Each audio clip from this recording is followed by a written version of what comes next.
房呢？厨房人呢？哦 ，OK。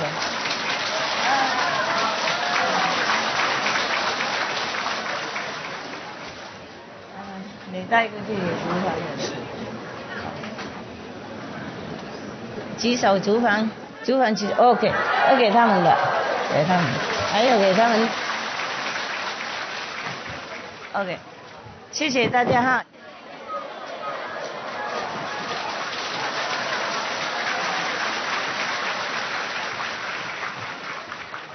我要谢谢你们而已 ，OK， 我要你们，Thank you 啦，我本来要你们坐最前面那里嘛，我一进来就马上就自己丢给你们，放给你们，好玩嘛。然后他们说你们在这里，我认为在前面，结果也是在后面，对不起了啊。好，没关系，我心还是一样感恩大家主访人员 ，OK 哈 ，Thank you。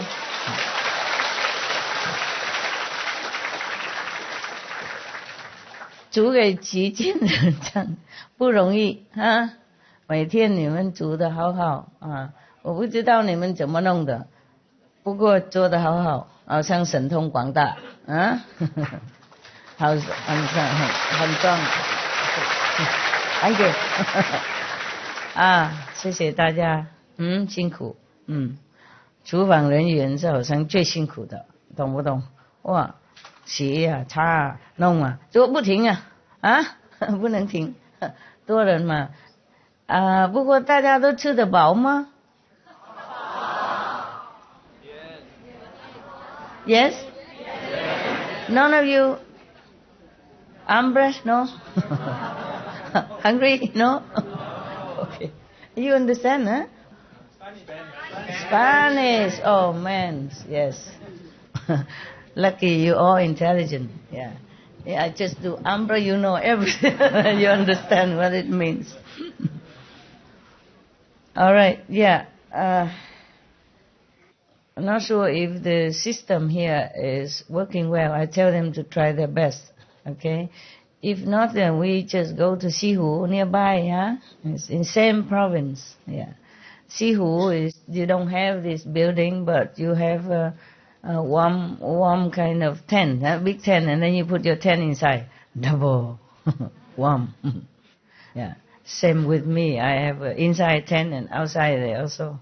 I put some curtain, on the edge of the wherever, some structure. I cannot nail anything, but I cannot nail them all because they are iron. So what I do, I open a little door, and then I knot the string.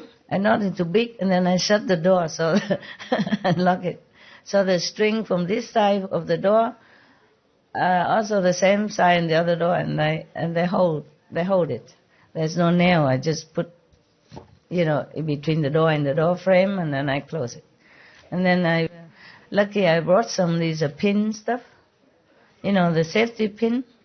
I brought a lot of things, even my hammer, my screwdriver, my plier, and some nails, some hook. It just don't work here. And some string, and then I hang some curtain, so some piece of cloth that I found, because up there it's very windy. Yeah. Otherwise, when I'm inside the tent, it's okay. Just when I walk around, everything just flying, cups and box. So I just hang some curtain, just stop some wind. Yeah. But it doesn't really stop, so I push whatever table or chair, against the wall, and it hold the curtain somehow. And you gotta use your IQ, huh? I prefer that, than in the room. Well, I preferred the room before, but since this is not very clean yet at the moment, I mean, spiritually, so I go to the roof, in a tent. I like it there. It's okay. There's no feeling of discomfort or complain nothing. It's wonderful to have a tent. In the Himalaya or in India before, I don't even have a tent. Yeah, I just have a sleeping bag and an umbrella. That is my tent. Yeah, when it rains, I just sit, close it together and the umbrella on top. It's okay. I don't know, maybe heaven feels sorry, so when I was there, it's not much raining. And when I went to Kashmir, it's only like a mist, mist, and it's not much, so I put the umbrella where my face is and my head, and it's okay. Therefore, I feel the tent here is a heaven already, yeah? Even if I could afford a tent, I could not carry all that, all the way and walking.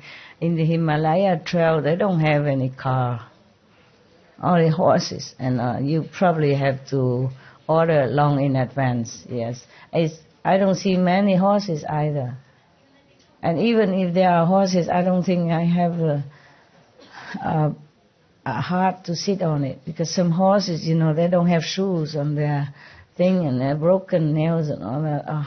And the people who carry luggage also, as a laborer, they also don't have good shoes. Those plastic kind of flip-flops. I broken half already. Oh my God. I was complaining to God. I say, if these people, they're working for you, why don't I see any of your loving comfort in action? Why do they have to walk on the slippery ice with the half-broken flip-flop thing like that and carrying burden on their shoulders,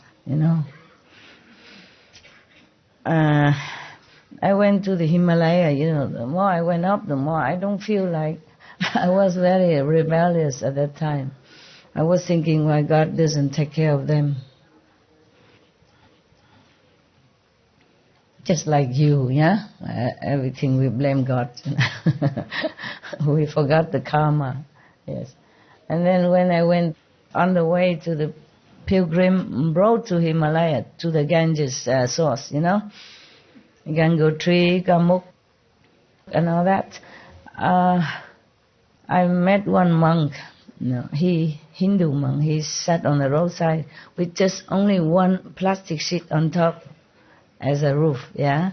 There's no wall, they just put like a bamboo pole or some wood pole in the middle, and then it's like that. Nothing else. But he has a fire in the middle, in his tent. And then I complained to him. I say, how come people went all the way from the plane far away and walking distance? Yeah. Why God doesn't take care of them? They come here to worship God in their heart. How come they're so poor and so working so laborious in such a condition like that? The ice block is slippery, huh? It's not just snow. Some part is just pure ice, very glad and very slippery. That is where danger lies, Yeah. I'm so worried about the horse. Sometimes he cannot grip the ice, and it's just staggering around, and my heart's pain so much. And I was really, really sorry. I was feeling bad about God at that time. Yeah. And so I complained to the monk, yeah, and he enlightened me. He said, you don't know. These people are special. He mean the laborer. Of course, the one who they carry on the back or the sitting on the horse, he don't mean those people. He mean the horses and the laborers who carry these bags. They are special gods. They came to help these pilgrims. Oh, he's so positive. I just have to say, oh, perhaps so. Maybe you're more enlightened than I am. Well, thank you. I feel better afterward. I apologize to God. I say, maybe I'm wrong. But it still pains me. Yeah. It still pains my heart. Whenever I see any suffering, no matter where and how and why, I always feel pain. Yes. It really gives me also physical heart pain, and not just talking about it, yeah? I'm just too sensitive for this world. I don't know how I survived all this time. And that was one of the reasons why I left home. Yeah, because too many suffering on TV. Yeah, and you can't just sit there and hold the husband's hands and watch all this news and feeling nothing. And that's the way I was. Yeah, and then finally it sank into your heart, and then you just don't want to enjoy that anymore. You just want to find something more substantial, more real, in order. If you could not help anyone, at least you understand why the world is so suffering. At that time, I did not understand why. I want to know why and how we can avoid it. Okay? I did not think that maybe I could help anybody yet, but I really just want to search for something better than just sitting in front of TV, holding my husband's hand and, snatching some snacks and enjoying this and that, or even the news. Yeah. That is the first ever reason why I wanted to leave home. Okay, well, I hope you guys are better today. I see less of these masks. Are you feeling better? Yes? 有没有翻译？好，今天什么都比较好。We should really thank the past masters, monks and nuns and scholars who have taken time to record the Buddha's teaching after the master's nirvana, and also for the past and present persons, lay or monks or nuns who have really dedicated themselves, sacrificed their time and precious health or under any difficult situation to translate this so that I can read it to you. And we have to thank them. And may they be blessed forever by all the Buddhas, past, present and future. May their merit be immense. May they be liberated forever. Thank you.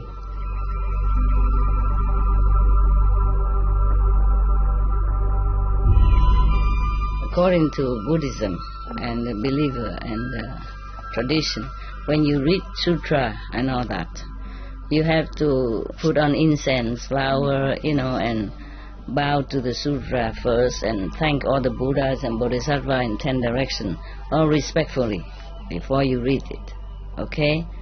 And then you cover the Sutra also with silk or, beautiful cloth, and I just make it more popular, more easy, simple. And I apologize to all the Buddha. I say if I done something wrong, according to the tradition, my heart is full of respect. It's just that I cannot always do that. So please, all the sin, whatever I've done wrong, is all on me. So at least other people, they hear the names of the Buddha, according to the Sutra, they will get benefit. Yes.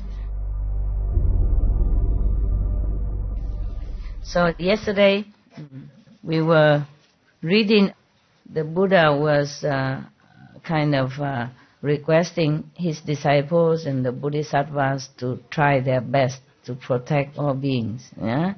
Like he said, in the Dharma ending age, after my nirvana, all of you should pass on the Tathagata teachings so that all living beings can awaken to their meaning. Do not let the demons of the heavens have their way. Offer protection so that all can realize the unsurpassed way. It is like this.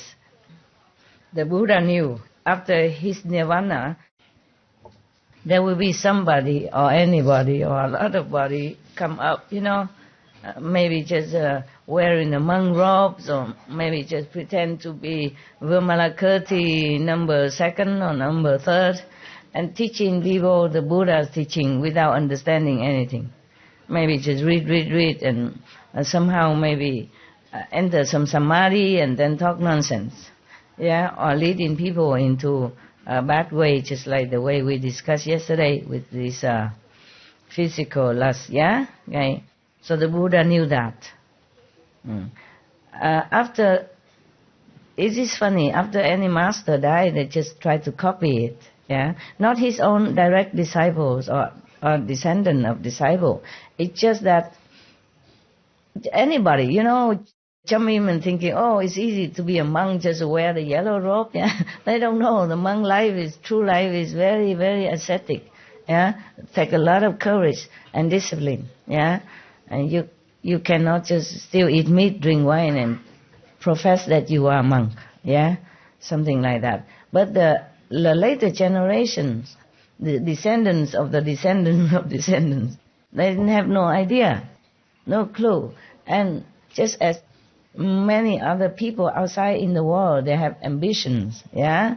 They want to be rich, they want to be famous, they want to be worshipped, things like that. So they just take up Buddha's teaching or Jesus' teaching, whatever teaching of the masters, and become that, and then blah blah on, and then make trouble for people. Not only make trouble for themselves by creating bad karma, and they will go to hell, non-stop hell and forever hell, but they even mislead others to fall into these hells.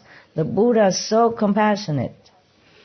He already foresee the future of harm that may be before other innocent beings, and he won't be there to help them.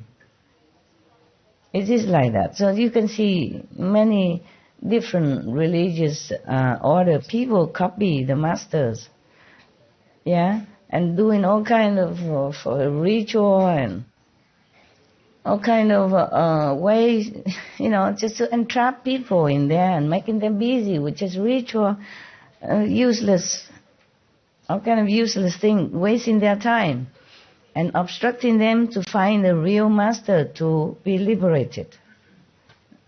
So the Buddha say that. The reason he tell all this, we also have to thank the Reverend Bodhisattva High Soul Ananda also for asking the Buddha. Yeah, we have to thank him. We thank you very much.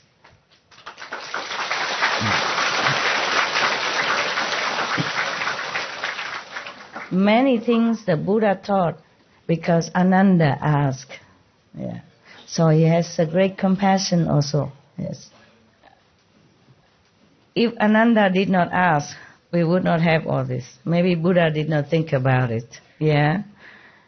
And if Ananda did not ask on behalf of the mothers of Buddha, then we would not have any nuns, Buddhist nuns nowadays. Yeah? Okay. Who knows, maybe one of the Buddha's nuns have become enlightened and continue teaching, a lot of other people there after Buddha's Nirvana or during Buddha Nirvana. Yeah, there were some nuns who were very enlightened and have helped some of other who come afterwards to be enlightened as well. If there was not that nun who explained all her own life and her experience to the newcomer, there wouldn't be so many other nuns who come and practice and know the Buddha's way. So it's very good. So Ananda is very great, great Bodhisattva, even though he played his humble role as a Buddha, and not know too much assistance, but he truly possessed the great love of the Bodhisattva, of a great saint. You should know, Buddha or Bodhisattva don't always appear great or sitting on a high chair to talk to people. They do many different ways to lead different sentient beings. Even the Buddha say you have to be even a butcher and prostitute so that you can do the same like them so that you can befriend them, then you can tell them. Yeah. Maybe visibly, maybe invisibly. Huh? Oh my God. There's no end to what the Bodhisattva and the Buddha is doing. And then the sentient beings is still so blind and groveling in darkness.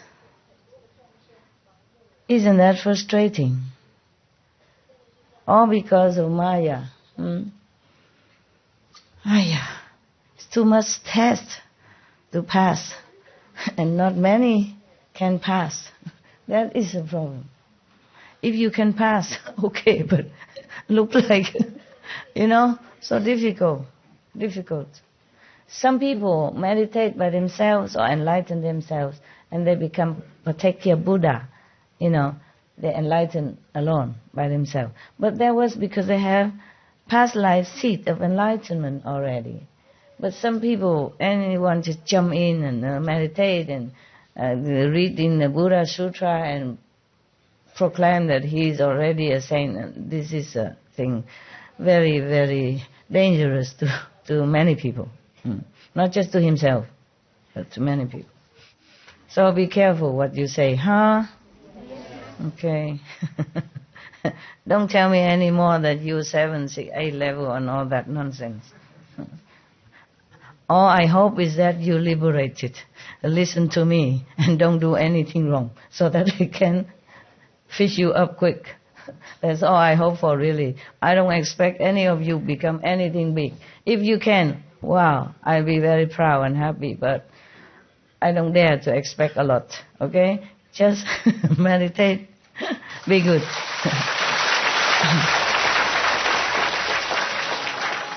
But who knows, you can be Buddha, Not that you cannot. Just I don't dare to expect that I will be very disappointed, and then boost your ego as well, and that is the thing I want to avoid, okay?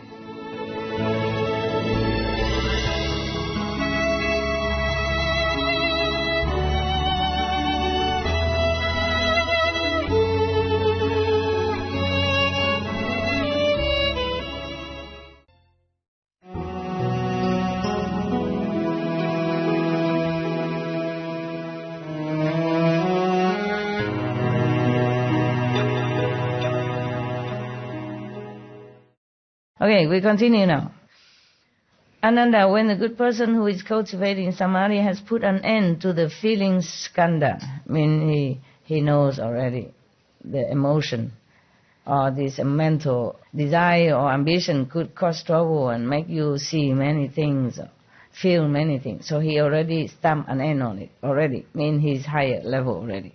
He stopped listening or seeing all this kind of nonsensical which arise from our senses, and the mental or psychic, everything. Then, although he has not achieved, still not achieved freedom, how many stages already we passed through? 16, 15 already, But he still not achieved freedom from outflows, he has not completely been 100% pure. His mind can leave his body the way a bird escapes from a cage, even though he has not been liberated. From within his ordinary body, he already has the potential for ascending through the Bodhisattva's 60 levels of sagehood. Wow! He attains the body produced by intent.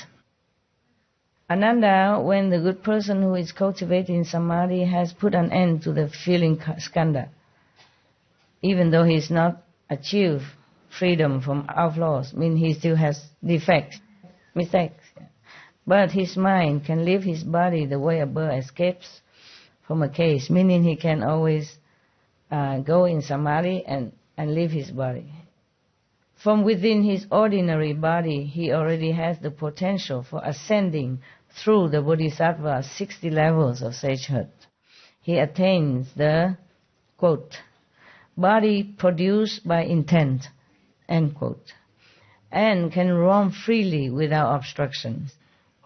This is like someone talking in his sleep, although he does not know he is doing it. His words are clear, and his voice and inflection are all in order. So those who are awake can understand what he is saying. This is the region of the thinking skandha. He left the feeling skandha region and the form skandha region, but he entered another skandha region. It's called thinking skandha. Okay. Continue. If he puts an end to his steering thoughts and rids himself of superfluous thinking, it is as if he has purged defilement from the enlightened, understanding mind. Then he is perfectly clear about the births and deaths of all categories of beings from beginning to end. This is the end of the thinking skandha. He can then transcend the turbidity of afflictions, contemplating the cause of the thinking skandha. One sees that interconnected false thoughts are its source. He will know that now. Or someone who are more enlightened than him sees that the interconnected false, incorrect thoughts are its source.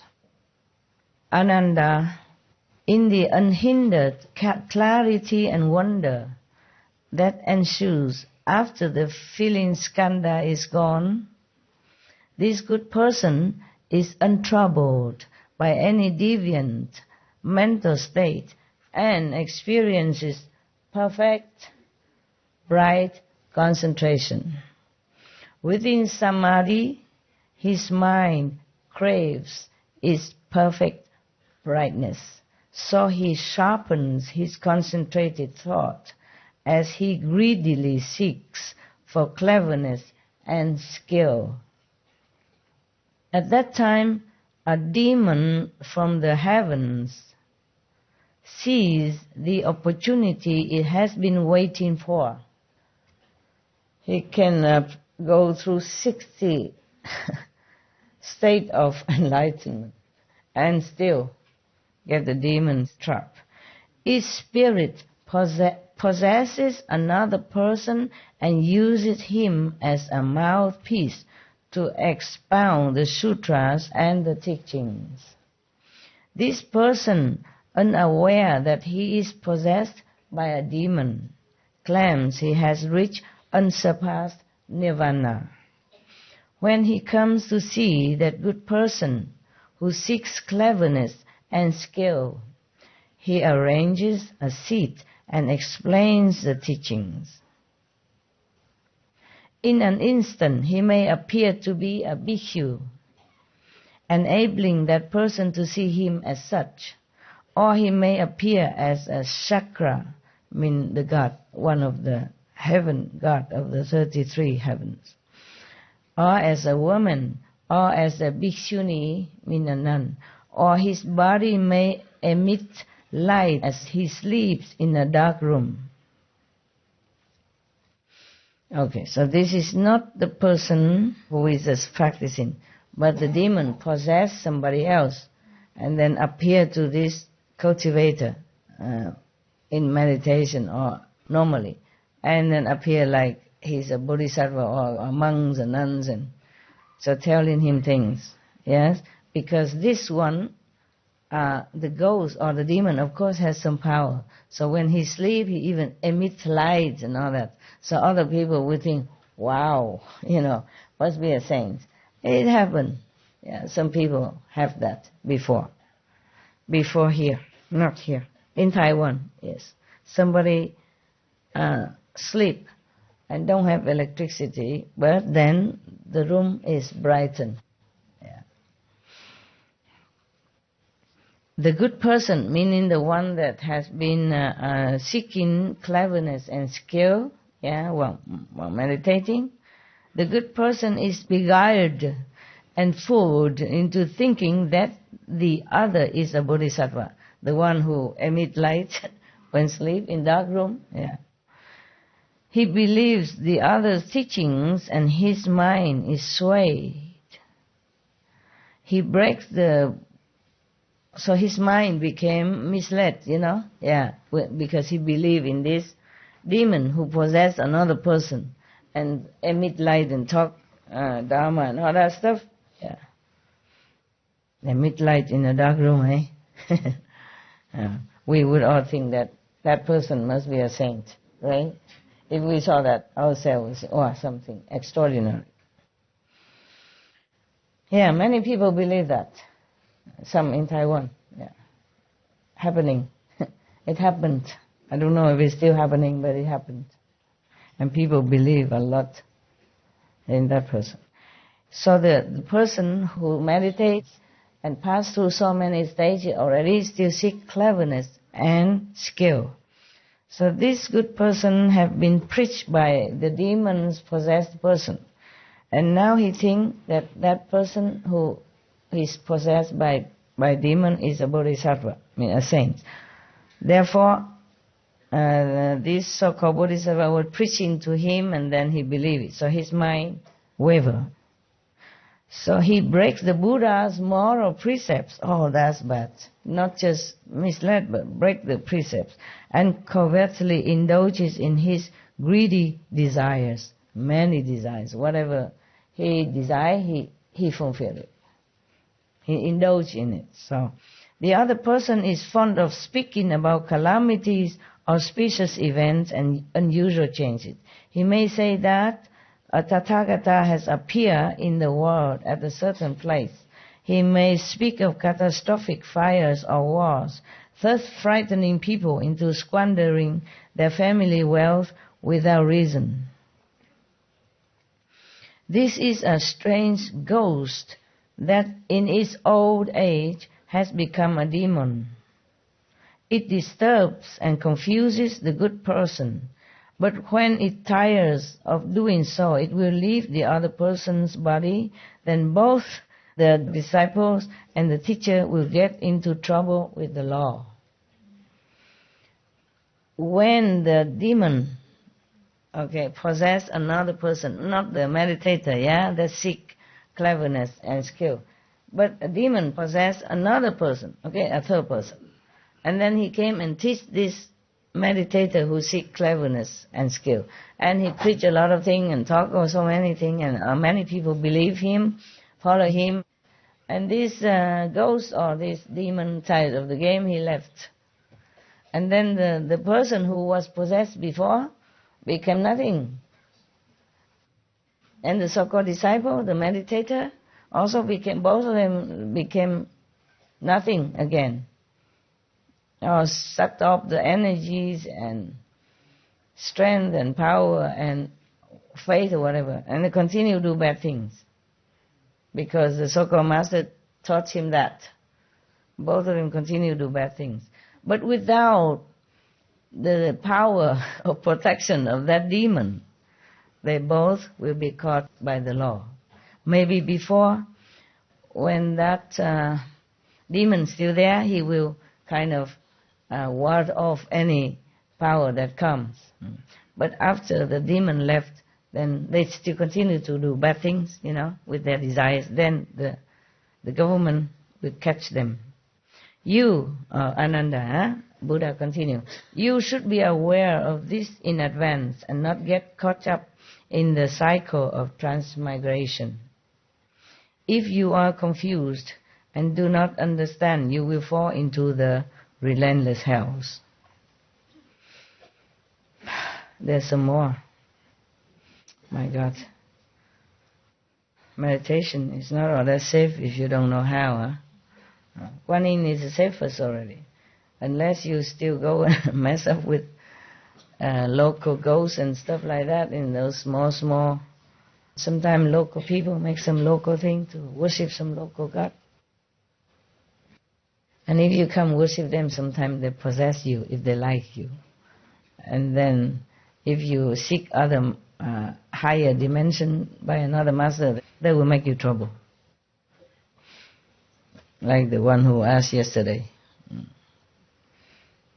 In case you have that trouble, in case you have come and worship some lower god, some deity somewhere, and they possess you, then just say that I'm a disciple of Supreme Master Ching Hai. If you leave me alone, she might be able to help you to elevate your status.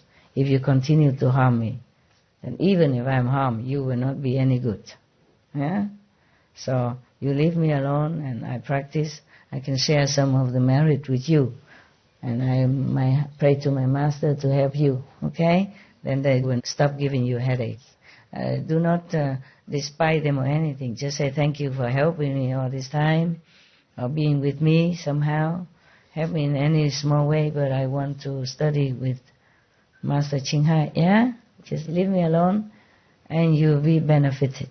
Better than harming me. So, further, Ananda, the Buddha said, in the unhindered clarity and wonder that ensues after the feeling skandha is gone, this good person is untroubled by any deviant mental state and experiences perfect, bright concentration. Within samadhi, his mind craves to roam about, so he lets his subtle thoughts fly out as he greedily seeks for adventure. Still have ambition, still have not stopped. At that time, a demon from the heavens sees the opportunity it has been waiting for. Its spirit possesses another person and uses him as a mouthpiece to expound the sutras and explain the teachings. Of course, he cannot explain well. It's just because somebody don't understand, don't know.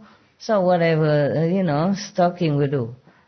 The evidence abounds. Yeah, you can see everywhere people go and preach and talk, repeat the sutra, repeating the Bibles or any others of past master teachings. Even though they don't understand or they just explain nonsense, a lot of people come and follow, offering all kind of possession, money, and worshipping them. You can see it, all over the world. Jesus also warned us that beware of the wolf in the lamb's clothing. So the person who has been possessed, of course he doesn't know, he's been blindfolded and seduced or bewitched by the power of the demon from heavens. From heavens, mind you, very powerful, okay? Not just a normal demon from your local little memorial place outside in the corner of the street. No, from heavens. So imagine how powerful he can be. At least more powerful than us, the human, in the human bodies, understand? But if you are straightforward, you keep the moral precept, at least the 5 precepts only, that's good enough. No one can touch you. No one can touch you, and don't worship anyone except God. Even if you don't find any master, if you don't believe me, just worship God only. God Almighty only, okay? Or Buddha, truly Buddha in your heart. You just ask for the true Buddha, worship, maybe Shakyamuni Buddha, Amitabha Buddha, or God Almighty, or Jesus in your heart. You hold on to that, okay? If you ever doubt me or got out of here or got out of my circle, believe in God, believe in Buddha. Don't go worship any lower God. Or even gods from heaven, They might mislead you and you'll be in trouble. Rather, don't have any master or any spirit or anything, okay? Just worship God until you're clear whom you want to follow, okay? Whom is the one worthy of your trust, okay? Rather have no one. Otherwise you'll be misled and then it's too late, Too late to turn around. Your life is precious, I tell you. If you lose this life, you never know when you get it again. You never know when you can find master again. True master. Many masters are enlightened, but what degree? Some are just 3rd degree, or 4 level, 4 is not bad already. Mostly just 3rd. They are enlightened. Not yet not, but not enough. Okay, not enough to liberate you. Some of my former teachers, I had to have them to bring them to the higher level, at least to the 4th level. Maybe cannot bring to the 5th immediately, but the 4th, they are liberated. Because I also thank them for helping me, for loving me, for doing their best. Whatever they know, they teach me. Maybe they only know that much, but they taught me with all their best.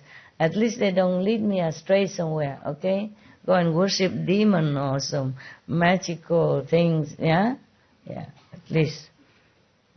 Alright, so now, remember, God, Buddhas, Bodhisattvas, saintly, enlightened beings are everywhere, everywhere. What I mean is everywhere, wherever you are. Their essence, yeah, their souls, their spirit, always everywhere. And if you sincerely pray, they will help you. If you don't have any master, sincerely pray. Mend your way. Be vegan. Keep the good moral conduct as you know it. From the church or from the Buddhist temple, from the Buddhas or from other religious precepts. If you don't believe me for any reason, be a good person. Keep the precepts. Worship God and Buddhas. No lower God, no lower spirit or anything like that. They could harm you and then you can't get out. You can't get out of their clutch. And then even later if you go find a master again, they make trouble for you. Yeah, they can. Because you were connected with them already and you worship them. And they control you already. And now you want to leave them? Oh, not that easy. I'll show you who's powerful. In the human body, you are helpless. You're helpless. So just hang on to the pure teaching. That's why when the 10th Guru of the Sikh died, he said, just trust the Granth Sahib, the teaching of the past Sikh master, because it's pure, at least. It won't lead you astray. Yeah, if you don't find any master, you worship that. Because at that time, he didn't see any master that on the planet. Or maybe he could not see. Maybe the master has not appeared as a master. Maybe just born or maybe just ready, but not officially, yeah? So he said, worship the Granth Sahib. But that is for the direct descendants, okay? Direct disciples. And maybe descendants of the disciple. But not after that, huh? After that, you must find a master. The same reason why you found the 10 Guru, Sikh Guru or the Guru Ramdas or Guru Nanak in the first place. The same reason. You found these masters, the same reason you continue to have to find another master, not rely on only teaching. But if you cannot find, then have to rely on the precept and the teaching, okay? Yeah.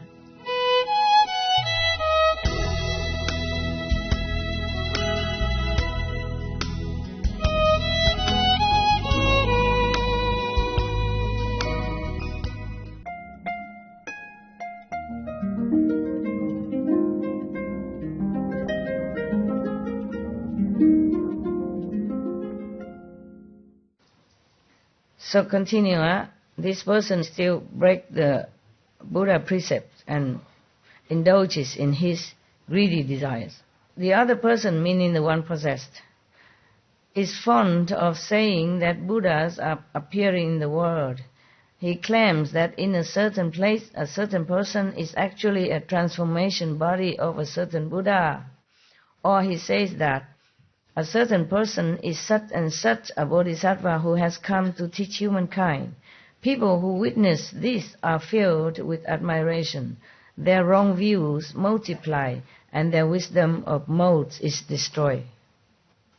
It's terrible when somebody just talk like that, harming so many souls. This is a drought ghost that in its old age has become a demon. It disturbs and confuses the good person. But when it tires of doing so, it will leave the other person's body. Then both the disciples and the teacher will get into trouble with the law.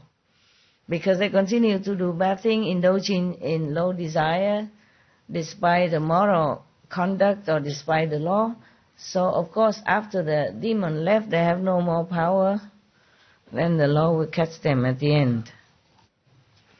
Not just misleading people, but having trouble with the law as well. My God, I'm telling you, everybody's a victim, huh? Tell you. You should be aware of this, Ananda and his assembly. You should be aware of this in advance and not get caught up in the cycle of transmigration. If you are confused and do not understand, meaning Ananda, because Ananda asked him, you will fall into the relentless hell. My God, the Buddha has a lot of energy, huh? He taught all this to Ananda. I don't know, we have to cut it into 3 days, 4 days, but he continued. I don't know how many days he teach Ananda in this. I'm not sure if he teach Ananda in the physical world or he teach in the astral realm, and then when Ananda come back, he wrote it down or tell people. How can a physical Buddha teach so much? Look here. And I cut some of the 20 pages mantra already. It's no use to you. You can't repeat all that. Okay? And still continue, huh? Maybe he just said, okay, let's take a rest and have lunch and go back tomorrow, no? Because he has to go out and take alms, no? It could be maybe in the rainy day, rainy retreat. The Buddha has time every day, all day, to teach them and not go out for alms. In the monsoon season, it rains a lot. The Buddha don't let the monks go out to beg for food. But at that time he already had a lot of disciples, so they bring food and necessity to them instead. I guess that's what it is. Because it's raining and the monk has normally only one garment, and one blanket and one bowl. Or even two. But if you keep going out every day begging for food, your clothes will not be able to dry, right? I know that because when I was in the Himalaya, I had only 2 pair of Punjabi clothes. And even it's not rain, it gets wet quickly. And I'm so clean, and habit dies hard, In my own life, anywhere, I wash my clothes clean. If any speck on it, any spot on it, I cannot bear. I wash right away, yeah. So in the Himalaya, sometimes it rains or sometimes no rain, but because the snow melted, and I walk all the time, and the mud spraying from my feet or from somebody else walking next to me, or from horses' feet, and spray on my white Punjabi. I wear white, 2 pair of white, cheap cotton. And then at evening when everybody cannot walk no more because they have to stop to eat or something, I don't remember how I eat my food there. I don't remember if I ever eat. How did we do that? I can't remember eating. Okay, never mind. But everyone else, who went to pilgrim, somehow they find food. I can't remember how. Nobody cooked there. And then we go and stay in some mud house, mud floor and all that. But my clothes have some black spots from the mud. And I wash. And then it won't dry. And I wear another one. But that works only the first day, huh? The second, the third day, the clothes always wet. And I just wear it. I wear it wet. It's not like dripping because I hang behind the fire. The fire they pay for. I didn't pay, so I hang behind people. And it somehow not dripping wet. It's just still wet. And I just wear it. And after you walk for a while, it just dry by itself. Yeah. Maybe that's why the Indian wanted to marry me. He think I some sort of big shot. Magical power, tough, superwoman or something. I wasn't. I was just blind. Blind from anything around me, except want to know the truth. Blind, really blind, and my mind blank, I think. Yeah. In Germany, if you're a wife of a doctor, you're somebody, not too bad. And left that kind of life and walking alone like that. 2 pair of clothes and wearing wet and then dry it by no time. So they think maybe I have too much heat even. Like the solar plexus heat that can dry the body. The Himalaya monks or yogis, they can do that. They dry their clothes with the heat of their body. They don't have tumble dry or clothes dry, nothing like us. And they don't have that many clothes. So they just have to learn to dry themselves by their own body heat. I guess maybe they rub off some of this magical power on me. I didn't learn any of that. I just have no choice. When you have no choice, maybe you have magical power to dry your clothes. The cotton is not so thick. So if I wear for a while, it becomes dry. Very convenient. How cheap you can live there. Nowadays, you have to pay for detergent, for washing machine, for tumble dryer, for dryer, and all that. But I have to pay a lot, and I have to clean it now and then. Yeah. I don't know if the civilized life is better than the life in that Himalaya, the life that I lived. I'm not sure which life is better. I don't know which life is more comfortable, more convenient. But it's not like all that romantic. You walk and then you have to go and find your bathroom, and sometimes you're in the wilderness and then you hear some noise and you're scared, some animals. Yeah. And also sometimes you can't find food. Yeah, and now I remember one time. The only one time I remember food is that time. Because I went into a small store, so many pilgrims, and he has only half of the bucket of the flour. The flour that they make chapati.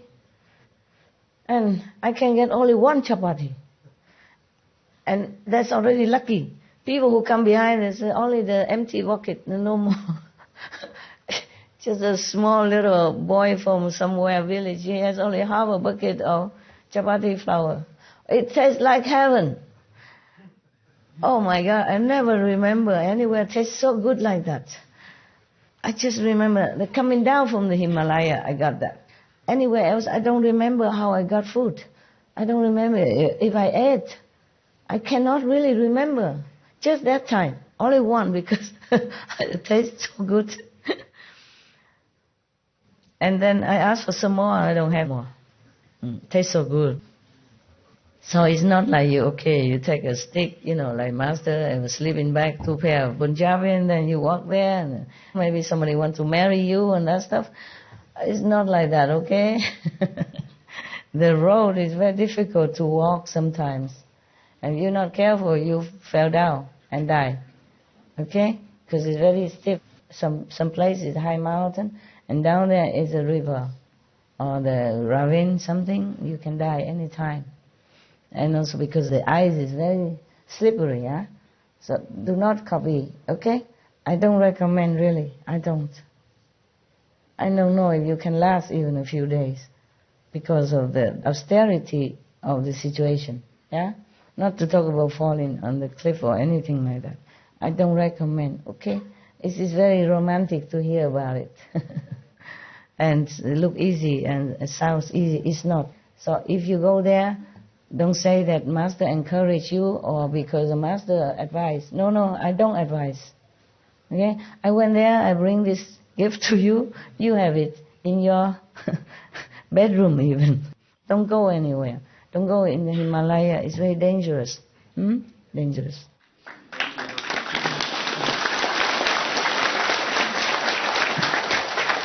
If you don't believe me, you ask this Indian brother if all the Indian think is a dangerous place or not. You tell them, brother. You tell them. That is the reason I took the shortcut. A shortcut, okay. Yeah. You tell them detail about the Indian, how do they think if you don't know where you're going and you don't know which guru to follow, you don't know which guru to find, and there is no road, nothing.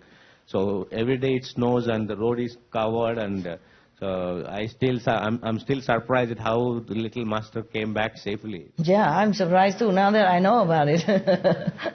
I did not really know. I mean, I heard about it, but when you hear, it is like, a novel story, just like when you watch something on TV, you did not think anything much. But when you do it, it's different, okay? Even if you find a master, everybody looks like really enlightened. But you cannot figure out the difference. It's true. Many so-called monks or other masters just come telling you, I am the guru. I will teach you this, I will teach you that.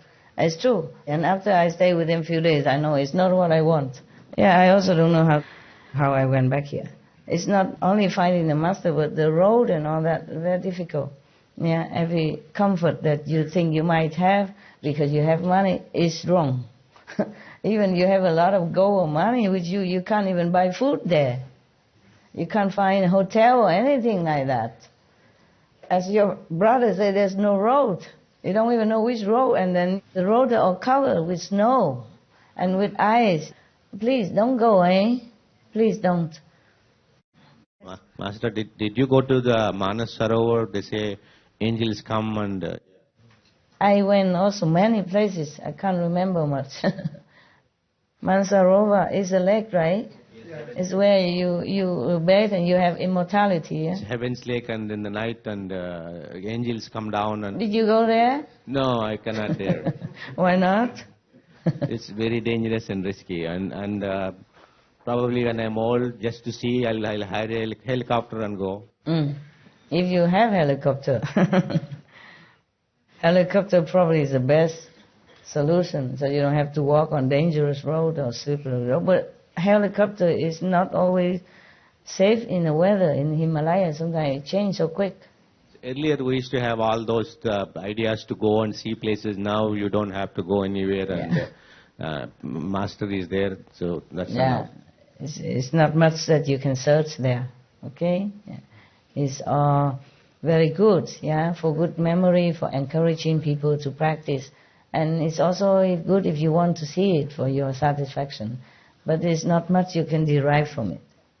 Very dangerous, okay? Dangerous. Do they have tiger in the Himalaya? No. Bears? Yeah, bears. Yeah. Big. Oh, whoever the biggest in here, they're bigger than you. Yeah. And if they roar, your soul leave the body without meditation. No need, Master. They just roar and come to you, and then your soul just leave automatically, Easy. Especially when you go out in the wild looking for a private place to do your business. Oh, man. Yeah, it's not all that romantic, okay?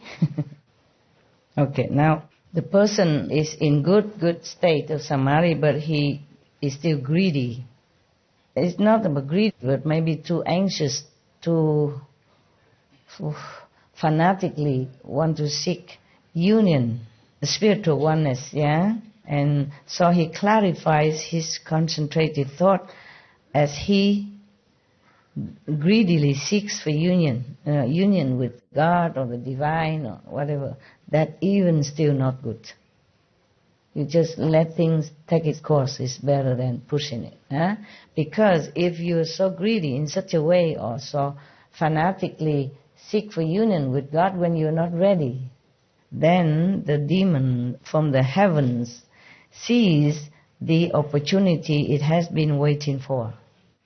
Its spirits possess another person and use him as mouthpiece to come to you and explaining, you follow me, you will go union with God, etc., etc. Same like if any master would tell you.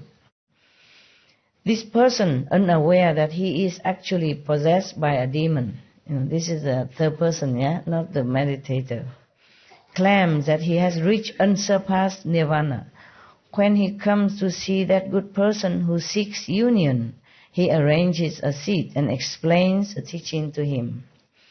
Neither his own body nor the bodies of those listening to the lecture go through any external transformations, but he makes the minds of the listeners become enlightened before they even hear him speak. So they experience changes in every thought. They may have the knowledge of past lives or the knowledge of others' thoughts. These are what we call, you can read other people's mind. One of those power that you can acquire through meditation. But there's nothing much, okay? You can have it to use it. You can use it if you can control it. Otherwise you'll be disturbed by everybody else's thought all day. You'll go insane. No good. Maya has tried that on me once. He make me hear people talking, see people doing things from far, far away land. I said, oh, get over there. Go away. I don't seek this kind of cheap, I say cheap game, Yeah. Yeah, the Maya try many ways to enchant you, to make you stray away from your noble, high purpose. So they may even see the hells or know all the good and evil events in the human realm. They may speak verses or spontaneously recite sutras. Each person is elated and feels he has obtained something unprecedented. See, this is all for magic. The good person is beguiled and fooled into thinking the other, the preaching one, is a bodhisattva, the possessed one. You see how powerful the demons can be, huh? So powerful. So we really are very vulnerable to all kind of cheating, all kind of misleading. Oh, really terrible. That's why I'm telling you, I feel sorry for everyone, even the worst criminal. Yeah, who knows? Maybe the demon possess him and make him do things like that. Yeah, it happens, Sometimes a criminal, they did something, and when they're out of that possessed state, they don't remember what they did. But of course, the police won't believe him. That is a problem. Yeah. I feel really sorry. I feel all the beings on this planet are all victims of some sort, of some influence, either by other beings, by other humans, or by demons. That's why I'm really sorry for them.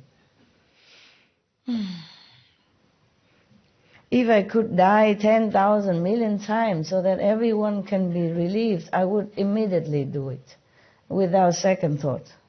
Because I feel so slow.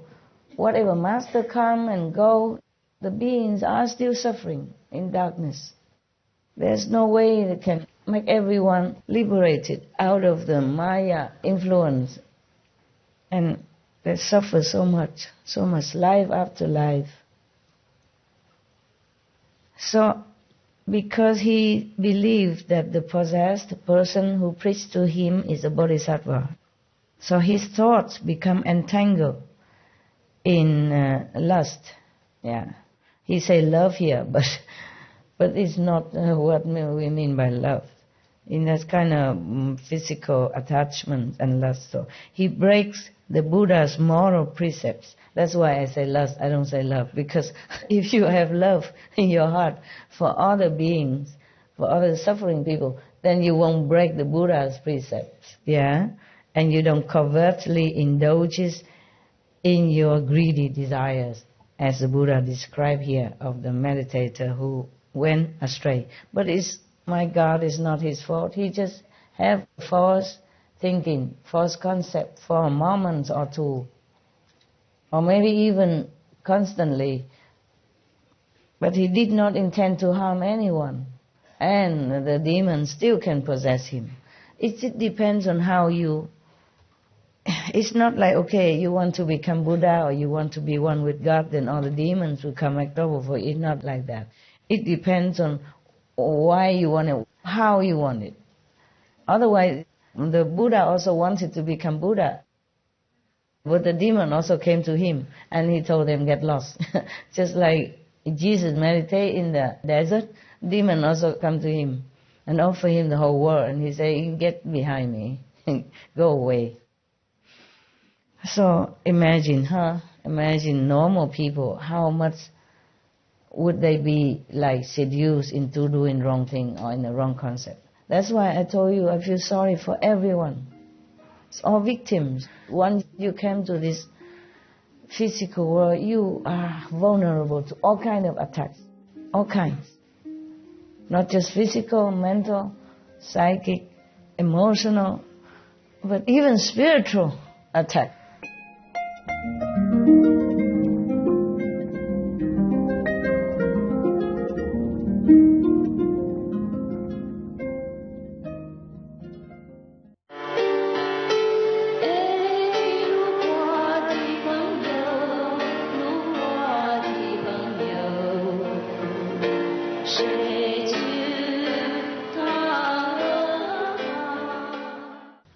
So he is fond of saying, same to other ghosts before him. The possessed person is fond of saying that there are greater Buddhas and lesser Buddhas, earlier Buddhas and later Buddhas, that among them are true Buddhas and false Buddhas, male Buddhas and female Buddhas, and no such thing as male and female Buddhas.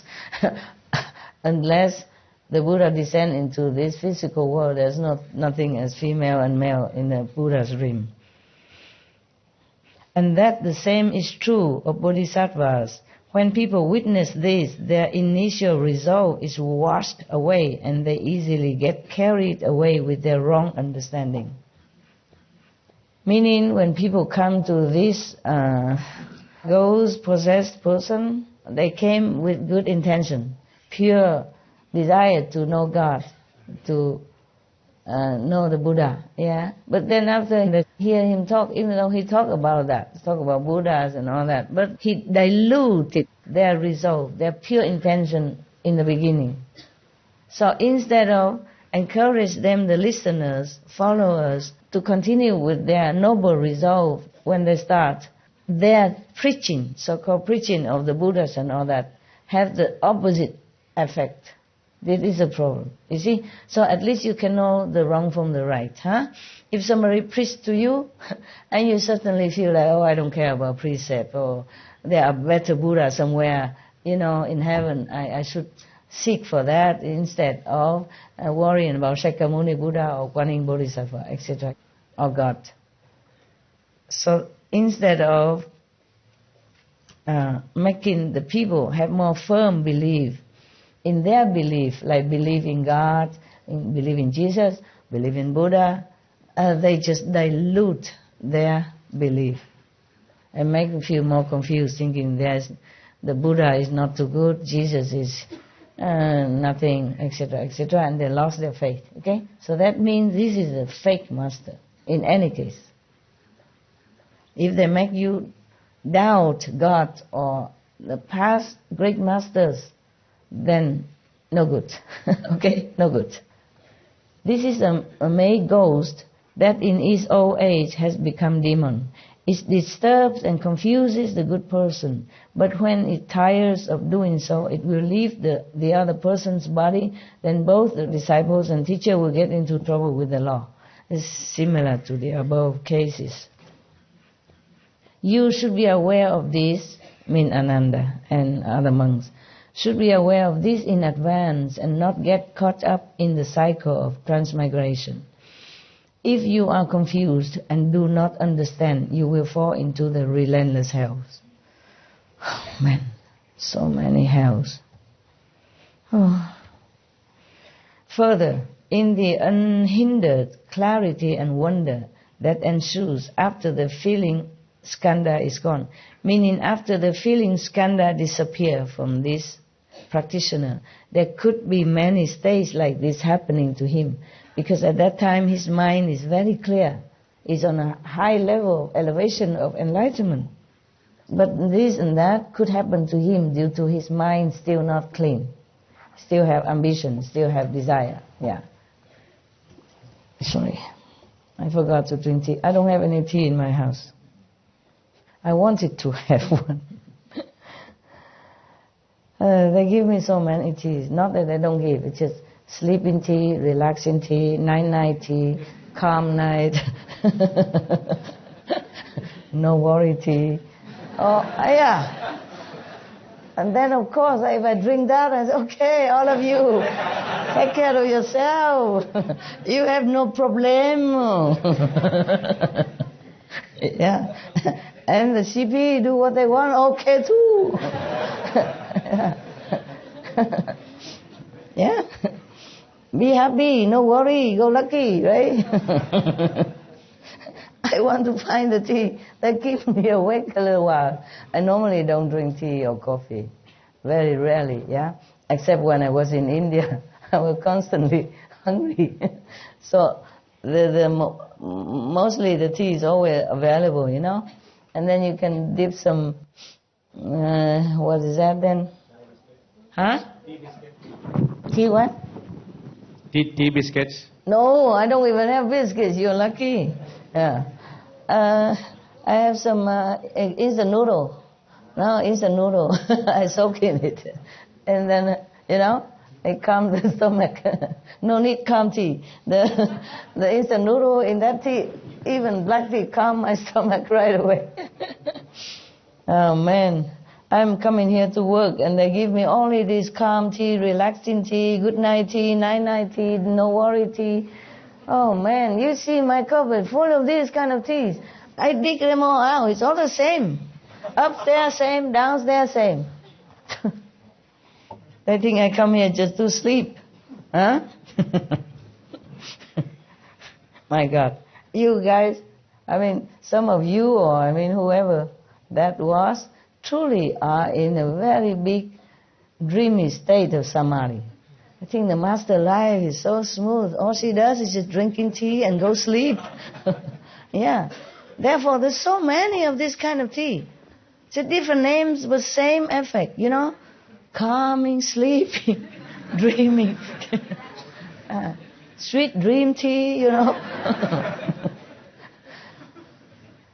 You really had no idea how I have to work, do you?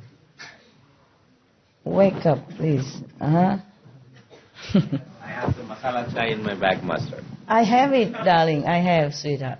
They also give me, loving herb masala chai and this ready-made instant coffee, yeah, with milk and all that. But it's too sweet.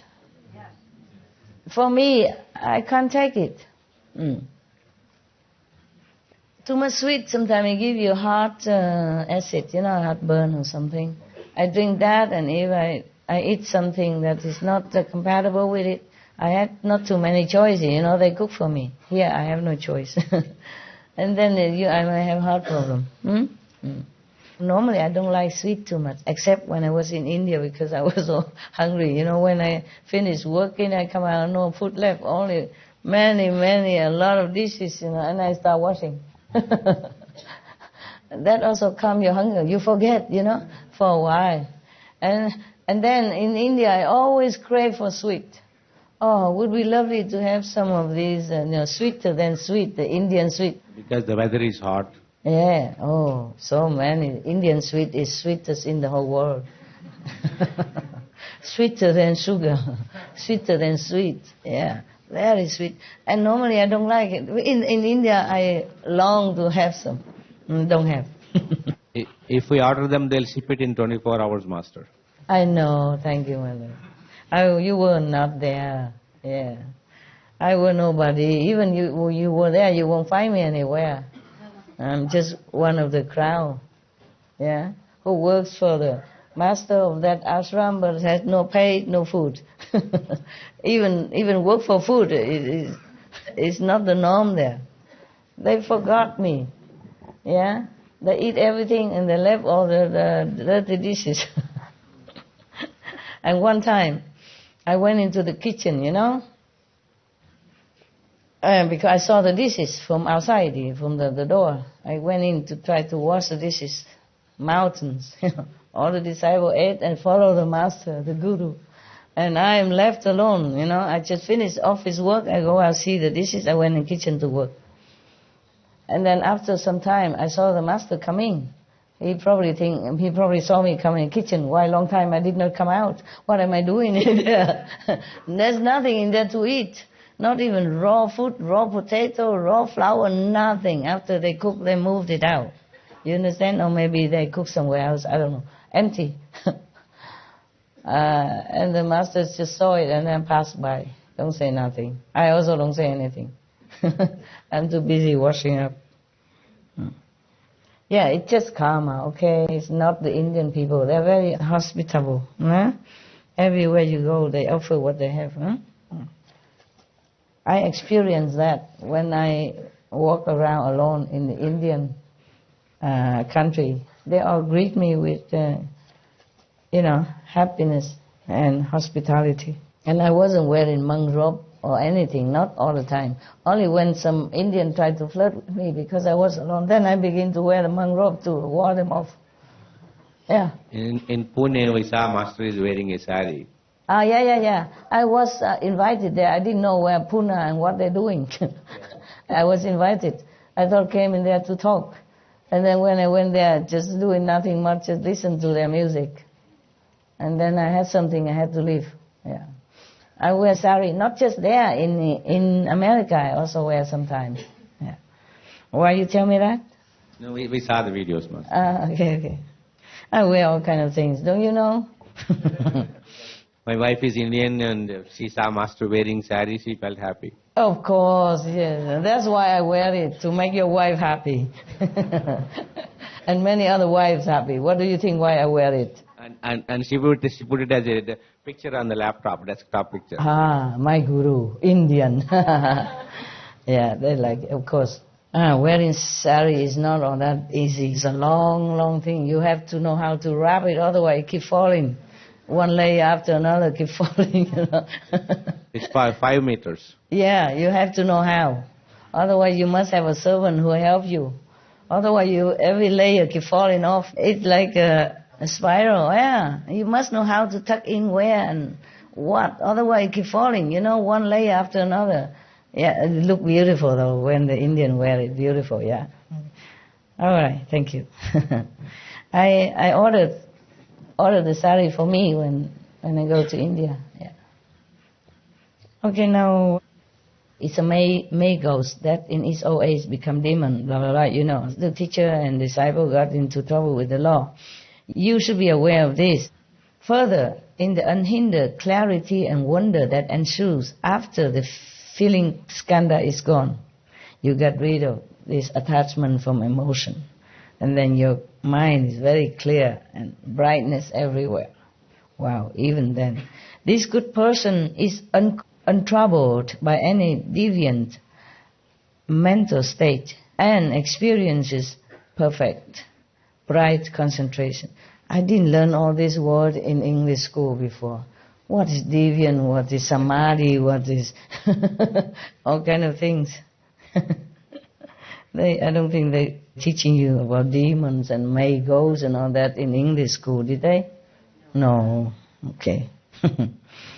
They don't even know what May ghosts is. They probably never heard it in their whole life. Or many incarnations never heard of May ghosts or Lee ghosts or, you know, desire ghosts and a clever, bright ghosts or whatever. My God. And we think we're the only beings on this planet, huh? Many people think they are the only beings. Everywhere. The whole universe is only us. Yeah. No one else.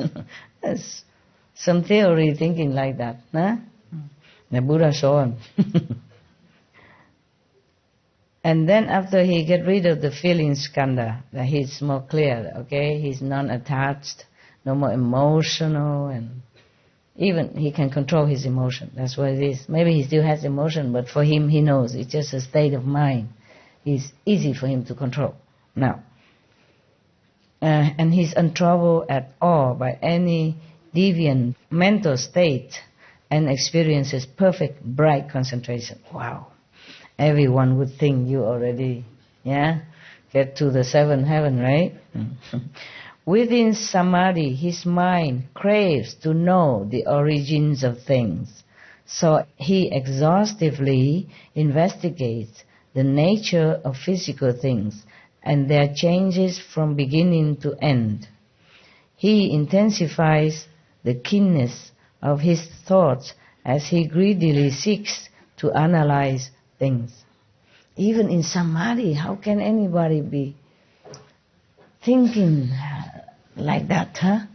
You would think if you are in samadhi, you are all quiet and tranquil, peaceful, still have some of this subtle thought from the mind, because the mind has been programmed at second level, not high level. So you're programmed to think that, do that, want that. And then also the memories from this physical life. When you're born until now, you have so many images recorded, from the brain, and then transmit. The mind also know it, and then that's how it keep broadcasting out for you, just like a record player. So, at that time, when he was greedily seeks to analyze things, because when you want to analyze things, that means you're still in this kind of intellectual trap, no? Of thinking what's right, what's wrong, where, why, how, what, yeah, and all that. So you're not truly enter into the deep state of reunion with God. That's why the ghost can come. Now, at that time, a demon from the heavens sees the opportunity it has been waiting for. Its spirit possesses another person and uses him as a mouthpiece to expound the sutras and explain the teachings. This person, the one who possesses, unaware that he is possessed by a demon, claims he has reached unsurpassed nirvana. When he comes to see that good person who seeks to know the origin of things, he arranges a seat and explains the teachings, maybe the Buddha's teaching or any other master teaching. His body has an awesome spiritual quality which subdues the seeker. Oh, the poor seeker is too weak for him. He has awesome power, oppress him, so he cannot even think anything, because he's so eager to seek knowledge of the origin of all things. Yeah, and then he himself being cheated by this demon. He makes the mind, the possessed person, makes the minds of those gathered beside his seat spontaneously compliant. Yeah, compliant, meaning they just so subdue in their mind that they have nothing against him at all, cannot, not even rise in a doubt or a thought or even a little suspicion, nothing, all spontaneous compliant. Imagine the demon's power. If the Buddha were to use that, and he subdued the whole world already, no need anybody else to come behind him. You see, that's the difference between a Buddha and a demon. The demon, he uses power just to control people. The Buddha, he has to use reason. Yeah, if he used his power at all, it's because that person needs it. Maybe need to heal at that time, need to be awakened from some trouble, like Ananda, for example, and to use it to help his disciple, yeah, in time of need, yeah. Otherwise, if the Buddha used all his power just to bless this person, control that person, then the whole India at that time would kneel at his feet already. No need me to sit here and repeat after him. Understand? So Buddha don't use this kind of power. Jesus did not. That's why they still can doubt him, slander him, and even kill him. You got that? That is a difference. The master like Jesus or Buddha, they are mighty, mighty, mighty. They have to be humble, to be born like a human beings, and just use reason. Use logic to tell people that this is logical, this is reasonable, you should listen. And then they listen, they believe. Then the Buddha transmits more insight power to them. Give them initiation, awaken their Buddha power, awaken their own ability and enlightenment inside. Imagine a Buddha who has been practicing eons like that, so much power, and still has to humbly be just like a normal person, and let other people even doubt him, slander him, and want to assassinate him. Jesus is the same. That is the difference between black magic, demonic power, and the true power of love. People might feel love and they're drawn to him, to the Buddha, to Jesus, or feel in his benevolence, or feel in his brilliant logic, reasoning talk, then they come. But not magic power, blinding people and controlling people's minds. They're completely just compliant like that. Then you know, okay? You know, you can't resist and you feel that you're powerless. Even though maybe you think you should get out of there, or you think this master maybe not what you want, but you can't get out. Like you're bounded there. then you should know it's no, no, no. Huh? No, no.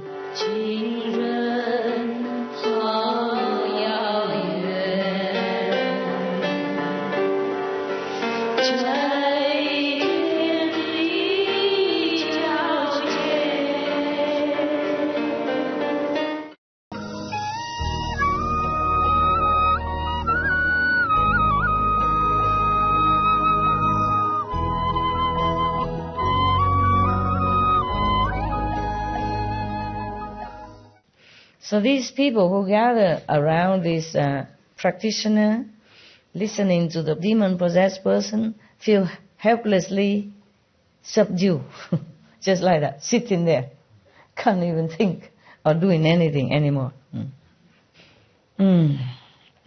He says, the demon-possessed person says to all those people that the Buddha's nirvana, Bodhi and Dhamma body are there before them in the form of his own physical body. He proclaimed, the demon-possessed person proclaimed that the Buddha, is him. Proclaimed like that. He says, the successive begetting of fathers and sons from generation to generation is itself the Dhamma body, which is permanent and never-ending. It sounds good though. Huh? It sounds correct. It's just not a correct Buddha. So what you see right now are those very Buddha's lands. They make them see some hallucination. Yeah. There are no other pure dwellings or golden features. I mean, whatever the Buddha say, other Buddha land are no. Just whatever he make them see now is a Buddha's land. Those people believe and accept his words, forgetting their initial resolve, forget their faith, forget what they really wanted to do. They offer up their lives even, my God, feeling they have obtained something unprecedented. They are all beguiled and confused into thinking he is a Bodhisattva. As they pursue his ideas, they break the Buddha's moral precepts and covertly indulge their greedy desires. He is fond of saying that the eyes, ears, nose, and tongue are the pure land. Oh God, how can that be? And that the male and the female organs are the true place of Bodhi. Oh God. And Nirvana. Oh God. Ignorant people believe these filthy words. Probably some misled tantric teacher, huh? This is a poisonous ghost or an evil paralysis ghost that in its old age has become a demon. It disturbs and confuses the good person, but when it tires of doing so, it will leave the other person's body. Then both the disciple, so-called disciples, and the teacher will get into trouble with the law, as usual. Procrastinating in physical pleasure, sexual conduct, all that stuff. My God. But a lot of people believe it. Evidence told you, yeah, right? Historical evidence show it to you somewhere, in some other country. All right. The Buddha say that, they get into trouble with the law. And then the Buddha say, you should be aware of this in advance and not get caught up in the cycle of transmigration. If you are confused and do not understand, you will fall into the relentless hell. Further, in this unhindered clarity even and wonder that ensues after the feeling skandha is gone, this good person is untroubled by any deviant mental state and experiences perfect, bright concentration. Wow. We would think that's the end, huh? Perfect, bright concentration. And within the samadhi even, his mind craves revelations from afar. So he pours all his energy into this intense investigation as he greedily seeks for imperceptible spiritual responses. Oh man, just that even. And can be cheated by demons. At that time, a demon A demon from the heavens sees the opportunity it has been waiting for. Its spirit possesses another person and uses him as a mouthpiece to expound the sutra and the teaching. And this person, of course, doesn't know he's possessed and claim he has reached unsurpassed nirvana, just the same like the other ghosts. And he comes to see that good person and the one who seeks revelation of spiritual attainment, of heavens and all that. I did not seek, it just comes, okay? Nobody come to me possessed and preach to me about the nirvana and stuff like that. No, this is not the case. It's different, okay? It's been revealed by higher vision, okay? It's not like any person come with possessive power and then tell me this and that. And then I see this and that. It's not like that. Nobody, just me. And I did not seek. I did not even know that there are some more things to seek. I'm too busy with you guys. Thank you. You rescue me because of that. I'm too busy. Too busy to seek anything else. Oh, sign document.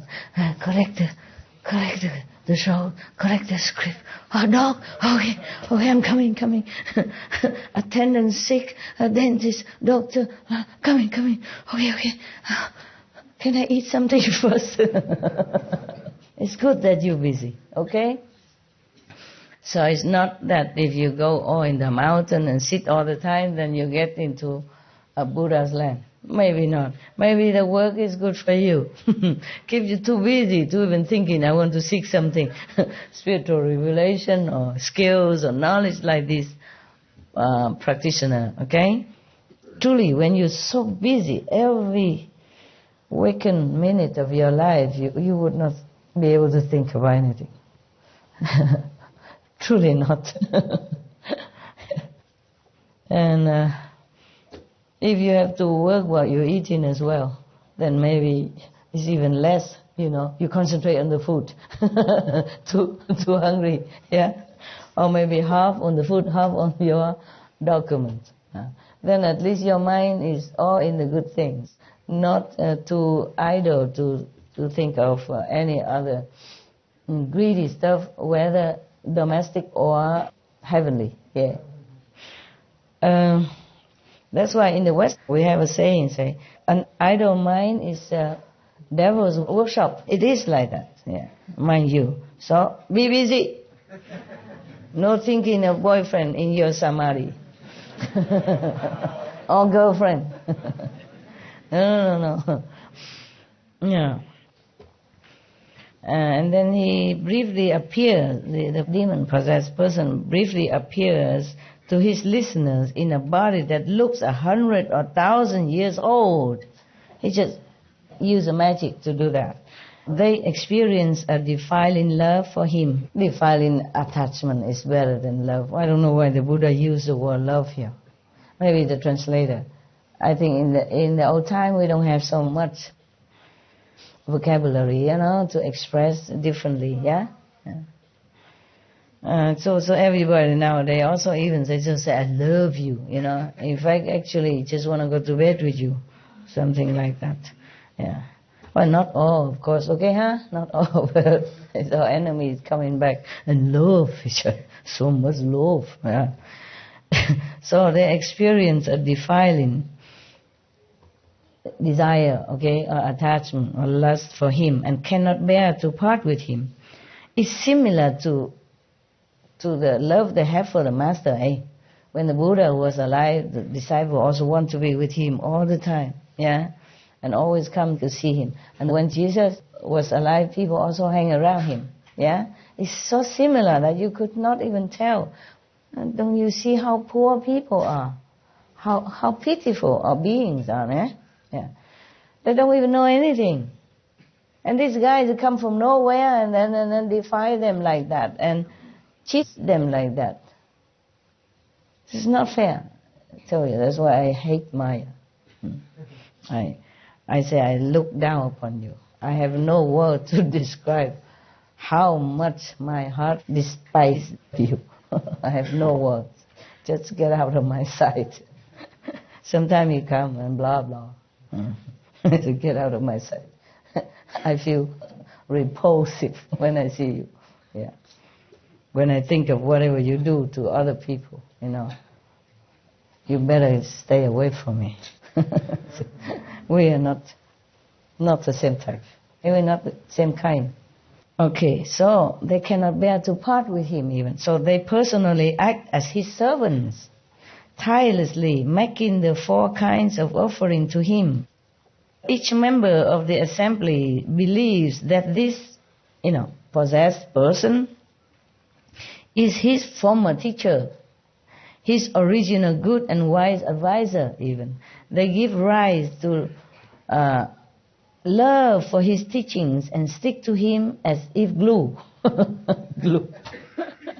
Feeling they have obtained something unprecedented, like the other mentioned before. The good person is beguiled and fooled into thinking the other is a bodhisattva. Attracted to the other's thinking, he breaks the Buddha's moral precepts and covertly indulges in his greedy desires, like other things. He is fond of saying, in a past life, in a certain incarnation, I rescued a certain person who was then my wife or my mistress or my brother. Now I have come to rescue you again. We will stay together and go to another world to make offering to a certain Buddha. Or he may say, there is a heaven of great brilliance where Buddha now dwells. It is the resting place of all Tathagatas. Ignorant people believe his ravings and lose their original resolve. Originally, they probably might still believe in Sakyamuni Buddha or some real Buddha in the past, and that's why they make offering and all that, and then that's why they came to hear him in the first place. But because of they talk nonsense like that, and precepts is nothing, you do what you want, because of his power to control them. They believe him so much that they do anything that is against the moral basic standards, of being a good human being. So, of course, he has a name. The ghost has a name. This is a pestilence ghost. There's so many ghosts. In its old age, has become a demon. See how powerful they are. It disturbs and confuses the good person, the one who meditates and seek those things. But when it tires of doing so, it will leave the other person's body. Then both the so-called disciples and teacher will get into trouble with the law. You should be aware of this in advance and not get caught up in the cycle of transmigration. If you are confused and do not understand, you will fall into the relentless hell. My goodness. Should we continue? Is it okay with you?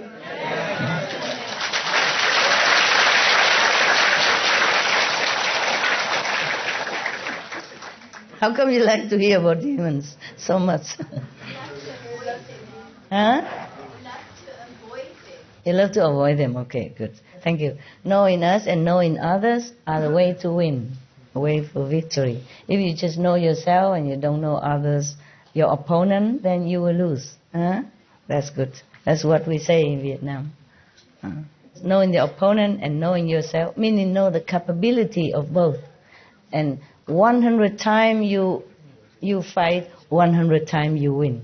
I mean, you win any time. It's good that we know our opponents, yeah? It's not a monk who sits there, Buddhist or Tibetan monk, no? I look at all of you like monks and nuns nowadays. In this assembly, you have all become monks and nuns, at least for 1 week, at least for some days. The demons scare you to death. You're not there to think about anything else. Right? Thank you, Buddha. Thank you.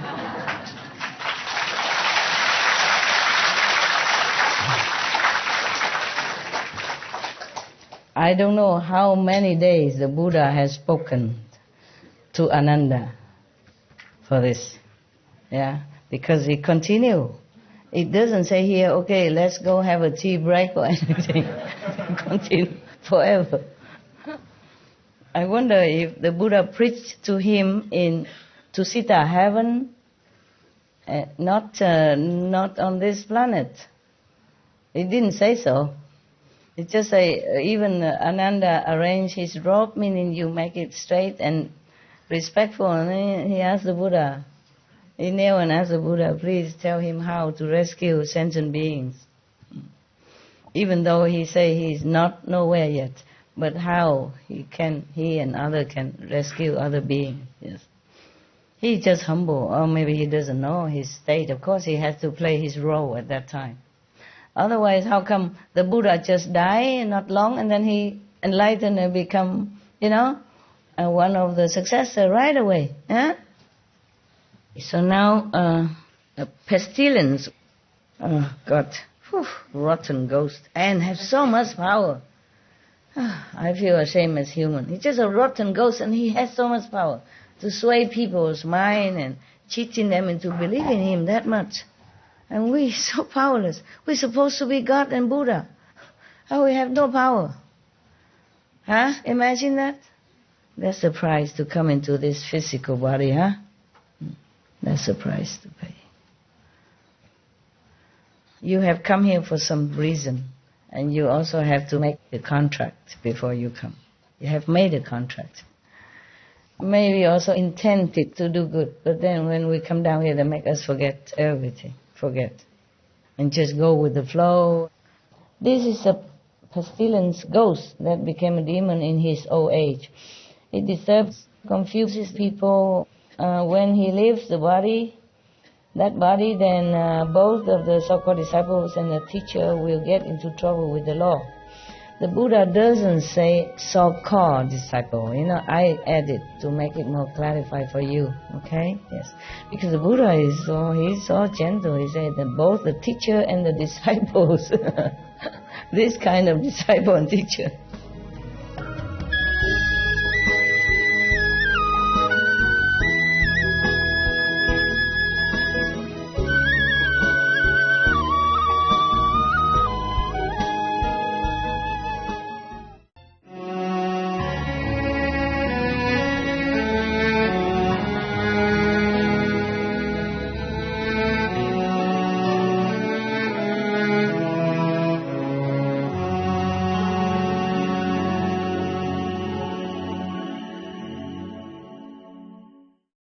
Further, in the unhindered clarity and wonder even that ensues after the feeling skandha is gone. My God, the feeling skandha is a big hindrance before, so that you cannot go into further states. But after that, you still are vulnerable.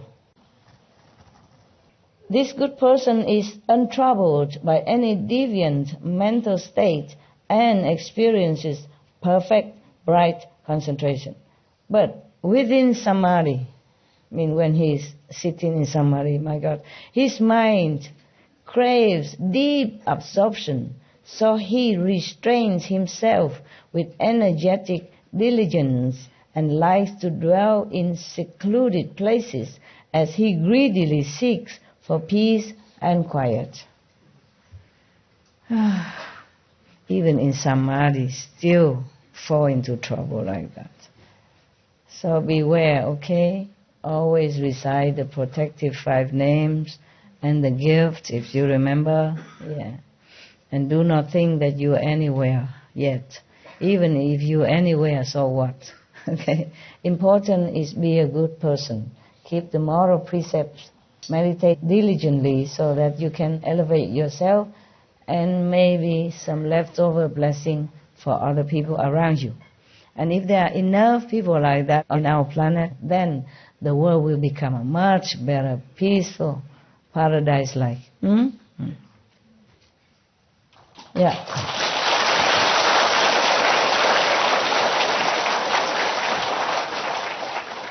We have to do it. We have to do it. Because look, many masters comes and go. They can only do so much, okay? Because of the karma of the world that affect everyone. Nah? And also the minds of the people on this planet make it difficult for any master to even continue to stay alive and to teach them anything, because they don't accept, they reject, they confuse, they've been confused and brainwashed by so many of these so-called demon-possessed person. And even after the demon left, these people still continue to be confused. Just be good, do good. Yeah? Meditate well. And pray for protection and deliverance. That's all. And if any merit at all left over, then please help the planet. That's it. That's all you pray for. Okay? Yeah. Or you don't even need to pray. Just meditate well, be humble. Yeah. God knows what you want. Yes. But pray, make sure, no? Or make sure that to reaffirm to yourself that I just want deliverance. I just want protection. Protection and deliverance. Protection while you are here and meditation and in meditation.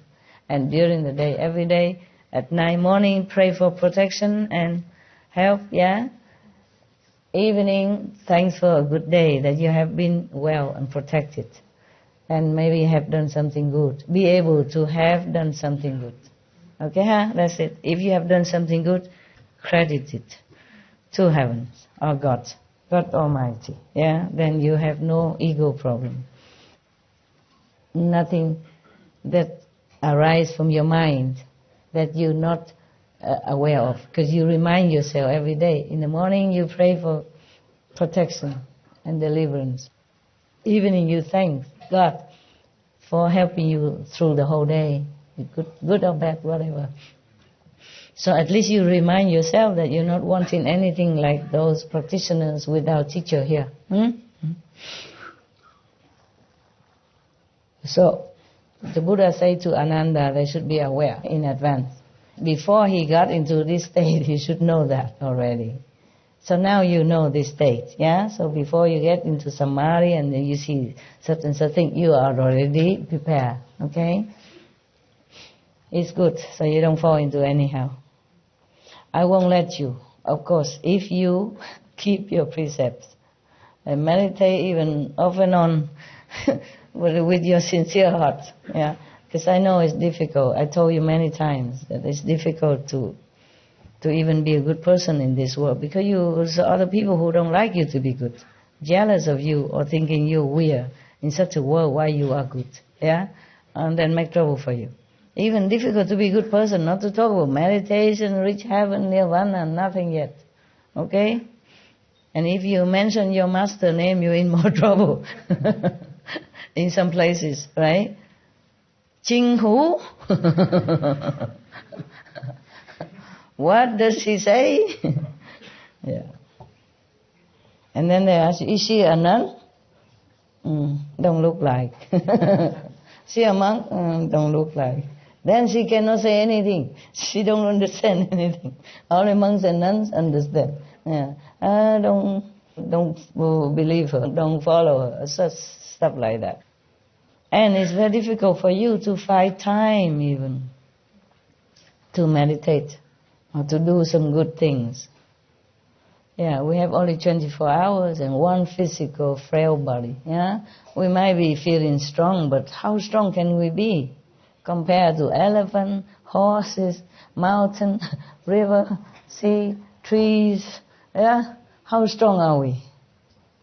We can't fly. We can't run fast. We're almost like very, very handicapped in many ways. Yeah, we can't even think for ourselves because we've been brainwashed by the society or by any other so-called teacher to believe in this, believe in that, and sometimes we're all confused already and have even no time to sort out. Except when you really have a time to meditate or in retreat, have a little time to be clear about what you really want or what is really right, what is really wrong. Very difficult already. So if you just keep the precepts, meditate as much as you can, be vegan, yeah, and be good or at least not bad to anyone. That is safe already, okay? And the Master Power do the rest. Huh?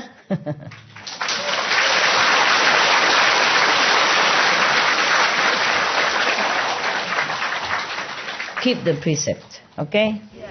That's the beginning, okay? And it's a safety guard for you. You see, every master come tell you precept. Every master come always teach you precept, no? Buddha, even lay people must take 5 precepts. Jesus, Moses, all precept, moral standards, yeah? Jainism, in Jainism, Lord Mahavira also teach precepts.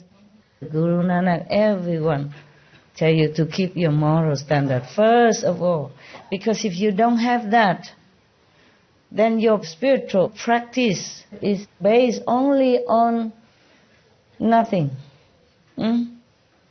No good to begin with, yeah? No base, yeah? If a house is built without a basement, without foundation, it won't last, yeah? It will topple, okay? So, precept is the basement, is the foundation of our spiritual progress. Don't forget, okay? No matter what vision you see inside, what sound you hear inside, you must remember to be a moral, upright person, okay? Don't tell me everything empty, illusion and all that. Keep the precept as long as your body is not illusion, okay? If you beat yourself, you still feel hurt, then you are not in emptiness or illusion, nada. Keep the precept. Got that? Yes.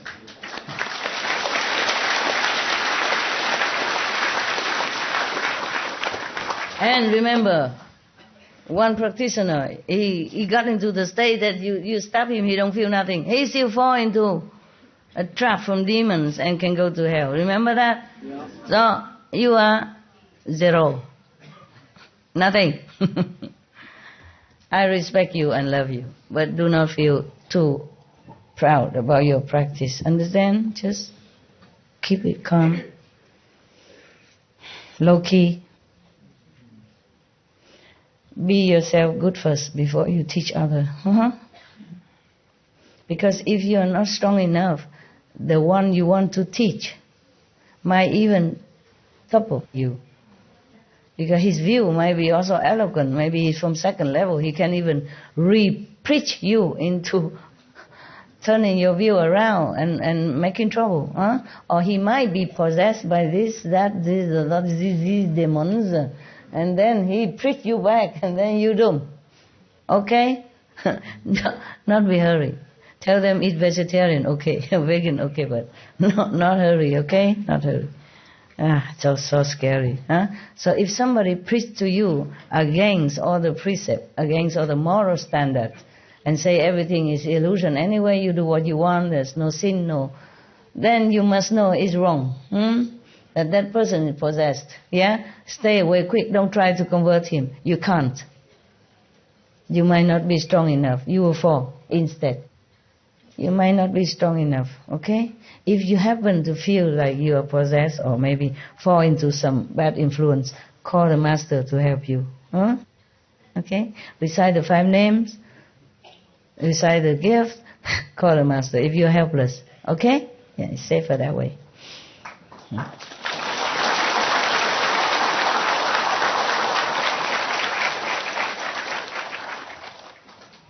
Thank you.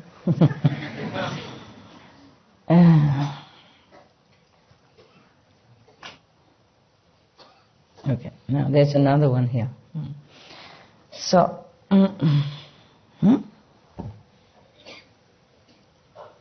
where am I? Okay.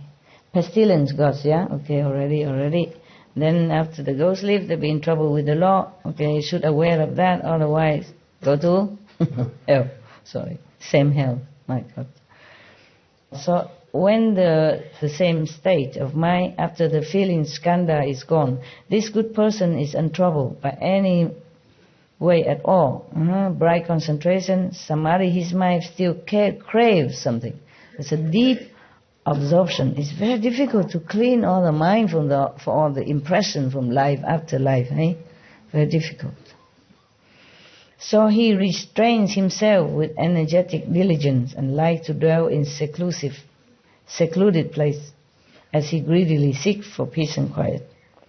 You see, this is terrible. When a person in such a samadhi is strong and bright and clear already, and left all emotion and attachment behind, still this impression still pop up. Yeah? Maybe even with the disciples of the Buddha. That's why the Buddha said to Ananda, you must be aware of that in advance. The Buddha didn't say, okay, I give you initiation, you are my foremost disciple, you have no problem. No, because why? Because at time of initiation, the Buddha or the Master cut you off from all the kind of karmas in the past life. But the present karma has to retain.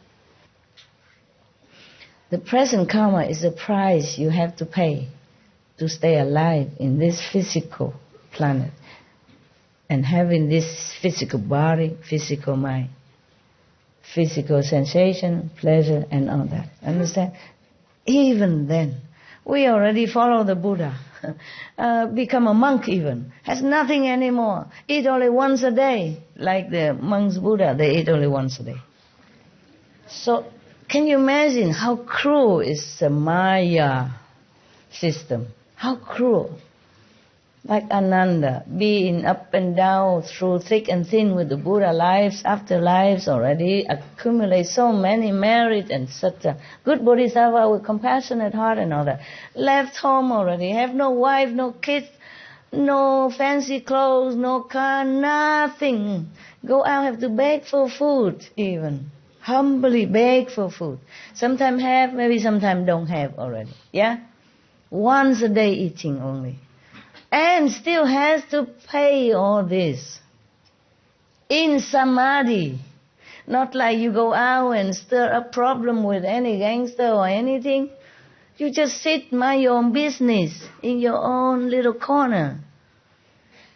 And still have to be disturbed by this kind of mind, thought or desire or thinking. You understand? So the Maya never leave you alone. Must remember that, okay? I don't care what intention he has, good or bad, he does his job or not do his job, or whatever, he do good to you or not do good to you, you must be aware of this pestilent guy, okay? Terrible, rotten guy, pestilent guy, if he is a guy, yeah. We always say guy. Maybe he's a girl, who knows? Okay, meaning this being. There's another word for it. Entity? Entity, yeah, this entity. Thank you. This is like that. You have to be aware of him all the time. Otherwise he cheats you without shame, you know. He can lie also. He can lie. Because he don't care about precepts, nothing. He owns the world, okay? Who is going to punish him? Yeah? He's the king of this kingdom, okay? Physical realm. He does what he wants. Who's going to punish him? Huh? Oh, he already established his reign so deeply, you know, and he has subordinate long arms everywhere and brainwashing all beings, life after life, already into such a terrible state of degradation that they don't even know what's right wrong anymore. They don't even know the teacher when they come. They don't know Buddha when he comes. They don't know Jesus when he arrives.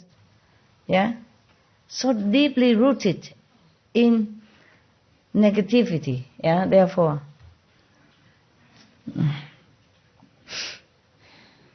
nobody even punishing him. Nobody there. Nobody think about it. You see, the whole world support him. By doing exactly what he wants and doing bad things. Doing bad things. There was a joke of somebody, a doctor who went to hell and facing the hell king. It's not his turn to be judged yet. So he saw the king of hell passing judgment to this person, that person, you know.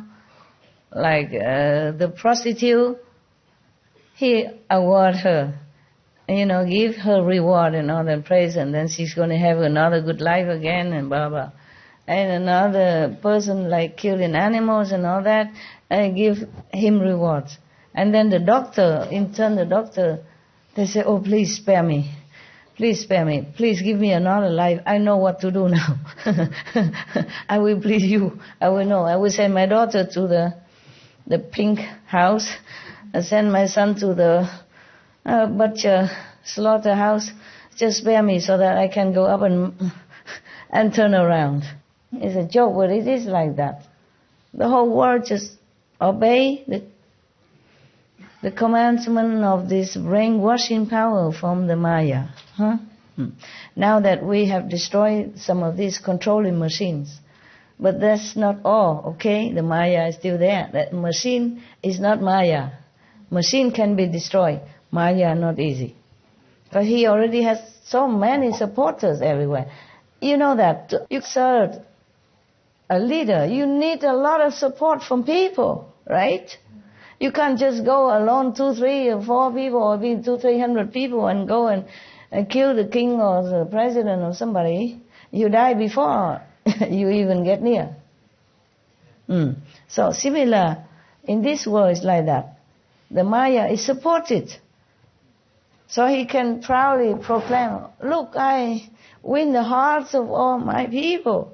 Why are you going to fire me? How can? You understand what I'm saying?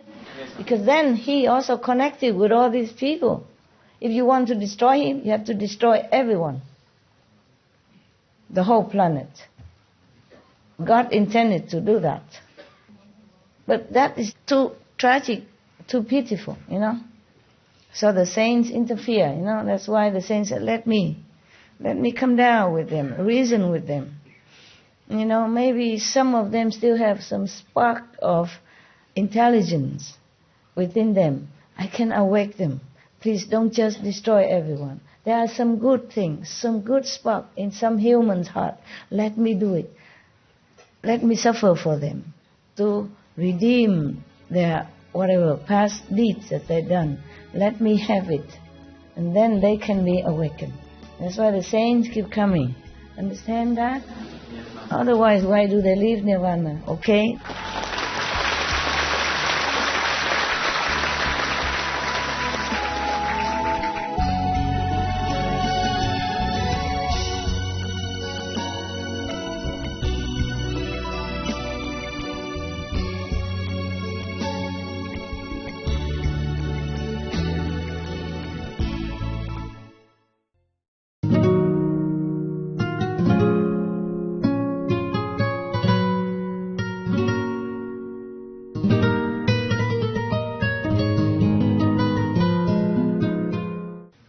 Okay, now, this person in samadhi, even in samadhi, it's not just like an ordinary state of mind that it wants in this and that. This in samadhi, he wants something more subtle. You see, in ordinary life we want money, we want a beautiful wife, a handsome husband, and a position, and blah blah blah. In samadhi, you want, cleverness, intelligence, etc., and you want the revelation of where all things come from, what is that, why is that, and you want the deep absorption. Let's see what the Buddha explained. He craves, his mind, not his soul. His mind craves deep absorption. So he restrains himself with energetic diligence and like to dwell in secluded place so that he have more time to absorb all this, He wants to be absorbed into the cosmic energy or the original power, whatever that is he wanted to. At that time, a demon from the heavens sees the opportunity it has been waiting for. Its spirit possesses another person and uses him as a mouthpiece to expound the sutras and the teaching. Yeah. Here, I guess, teaching of the Buddha, the Buddha, when the Buddha passed away, This person, unaware that he is possessed by a demon, claimed he had reached unsurpassed nirvana. When he comes to see that good person who seeks seclusion, he arranges a seat and explains the teachings. He causes all of his listeners around him to think they know their karma from the past. It happens. Some people follow some teacher, they can see the past karma, the past life and everything. Okay, beware. It's not it yet, okay? It's not it yet. Be careful, okay, huh? That's not all there is, nah? The Buddha say it here, not I. Oh, I say the same. Or he may say to someone there, you haven't died yet, but you have already become an animal. Then he instructs another person to step on the first person's tail. He has no tail there, but that person would feel like he has a tail and has been stepped on. So suddenly, the first person cannot stand up.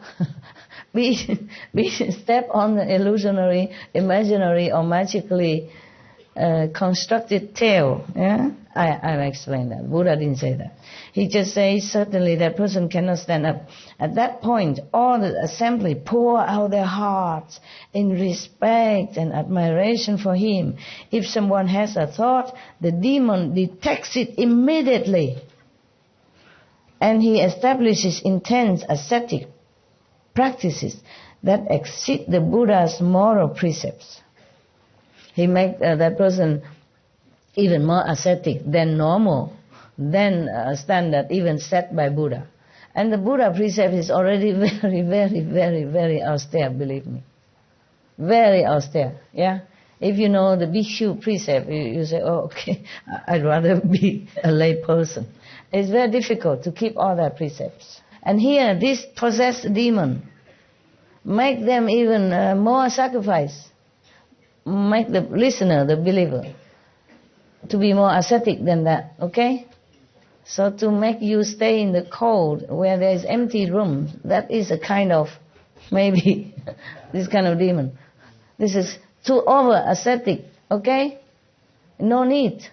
No need. If you have a house, you stay in the house. If you have a car, you drive a car. You don't try to make yourself deprived from all these modern facility to make your life more comfortable and easy and save more time. To forsake a car and walk everywhere, even in rain and shine weather, for far away to go to work, may be good for your ego or other people who praise you. But that's not the way you should do. That won't make you a Buddha, okay? To be modest and simple means you use what you have. Not trying to look holy by being too over ascetic. Especially if you're not a monk or nun or anything, okay? You got to work. You need to eat good. You need to dress well. Otherwise you don't get a job. Huh? You need to drive a car so that you go to work on time. Huh? You need to protect yourself by the car or bus or train in the weather elements so that you stay strong and fit. You take care of your family. Yeah? Do your job well so that you can earn the living for your family. There's no need to prove anything. Okay? If you can afford a car, get a car. If you can drive it. Okay? Yeah. If you don't dress well, you might not be able to get a good job that you want, even though you have the ability. But people look at outside, okay? Outside appearance.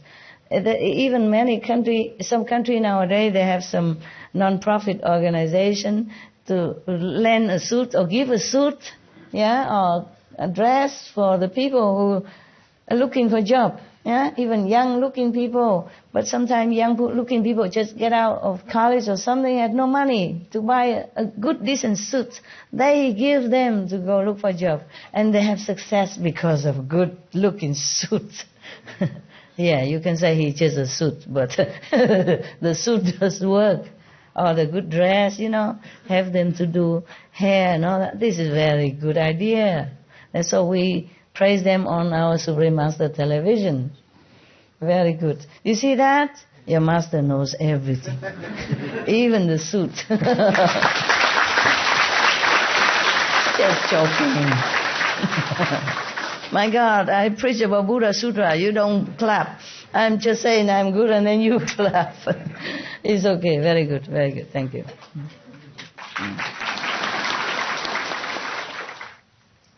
Okay. It's very good. We never know when we can have the chance to listen again to this kind of sutta. So talk to you until you have to leave in the morning maybe. Huh? So whoever stay in that assembly of this demon-possessed person, they are not even think of anything because he will know immediately Yeah, and he will point out, you suspect me, you no good, you unworthy. So they don't dare do anything. Everybody listen. Even one or two person a little bit more intelligent or wiser think of something. Maybe this person is not a true monk or true Bodhisattva. Then he knows right away because he's a ghost. Yeah, he has this power to know people's mind and he can control it as well. That is a problem. That is a problem. And then he make everybody that listen to him follow more asceticism than the Buddha's rules. Exceed it even, yeah? And then he slanders bhikshus, mean monks, yeah? He scolds his assembly of disciples and exposes people, private affairs, without fear of ridicule or rejection. He is fond of foretelling calamities and auspicious events. And when they come to pass, he is not wrong in the slightest. He knows the future also. Oh my God. Or maybe he make the calamity to fit his prediction. Because he's so powerful. He corrupt anything he wants. My God. It's so difficult to discern between a ghost and a Buddha or a saint. Because the saint normally they don't even use any power. They don't predict much. The people come and ask him, will I die tomorrow? He says, I don't know. Or will my mother recover or something? No, master will say, okay, I will hula hoop and she'll be okay. No, normally not. But these kind of demons, he can predict even future big events. Or maybe he just make a havoc to prove that he is correct. So this is a ghost with great powers that in his old age has become a demon. You know why he old and become a demon? As is a promotion from the ghost. Why is that when he's old he became demon? Anybody know? No. No? Okay. I pretend that I know something. You believe it or not is another thing. Even a ghost, they also yearn to have more power. And they meditate in their own way. Even fox, and other animals, some even vicious animals, snakes and all that, they practice in their own way. And then they become ghosts or demons or, evil with more power. And they can live longer, many thousand years sometimes, or 100 years, hundreds of years, and then they have power, and then they can transform themselves sometimes into human. And deceive people for some purposes. And some even become human so that he or she can marry that person. And that person has no clue that his wife or his husband is a ghost or a fox transformed into human. And when the husband or wife not home or outside of other humans, they became fox and snakes, because they cannot continue using their power. They have to recuperate. So they just, hide and seek like that. And nobody has any clue. In some Vietnamese folklore story, they have some story like that. That some snake, transform herself into beautiful person and come there and take care of one of the student, and then feed him and take care of him. Like she can, as if she has money, she's just pretending to do some work, weaving or something, but actually she used a magical power to obtain food and all kind of necessity. And the husband was very comfortable to study.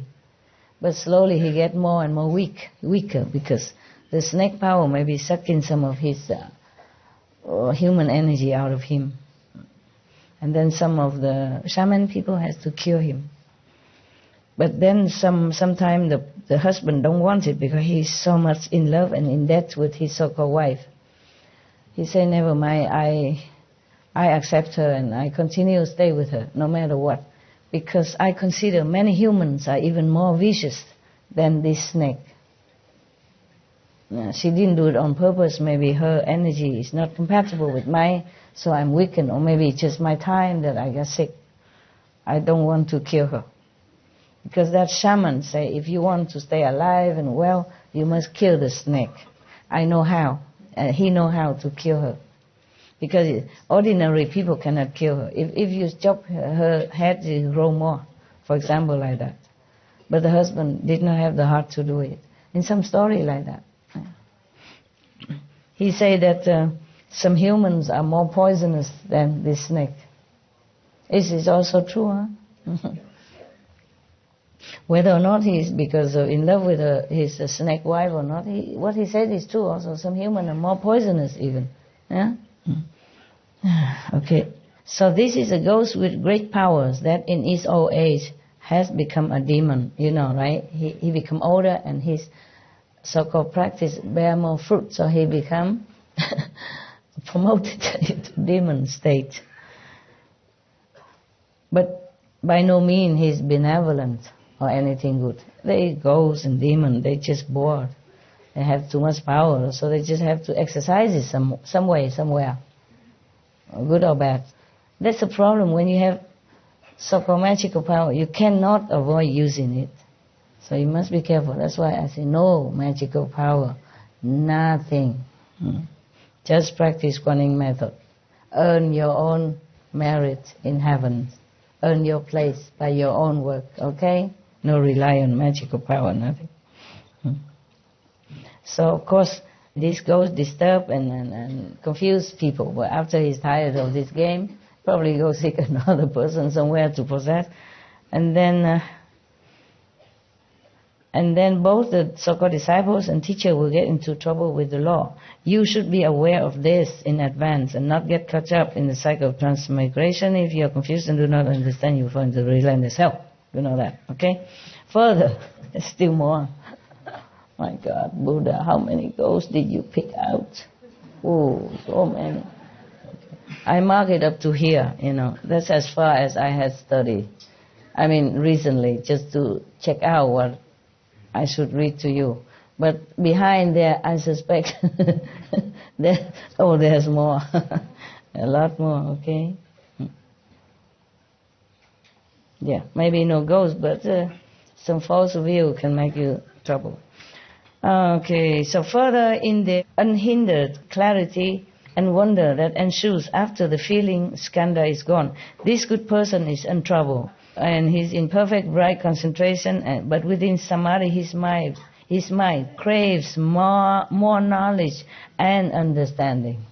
So he diligently toils at examining and probing as he greedily seeks to know past lives.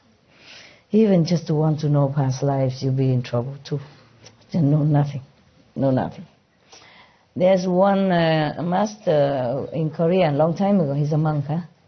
He don't teach much to his disciple. He say, whatever happened or turbulence go into your mind, you just say, don't know. Whatever your question, just say, don't know. You answer yourself, don't know. Just 2 words he told his disciple, don't know. Anything, any trouble, just go straight, don't know. He wants to break all of the train of thoughts of his disciples, which is also maybe helpful, yeah? But don't know anything, all right? You you know you should be good. Keep precept, meditate, yeah. Eat vegan.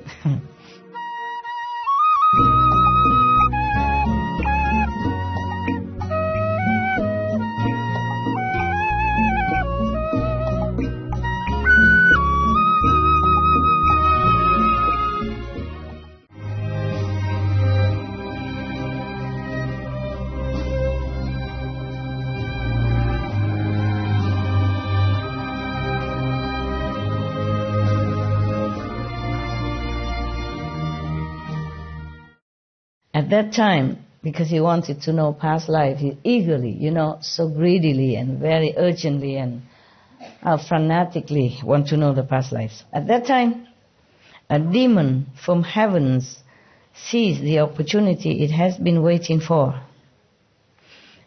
Okay, here Buddha always say heavens instead of heaven. Okay, I just sum them up in one heaven. Because in heavens there are heavens of 33. Meaning there are 33 department separate heavens, yeah?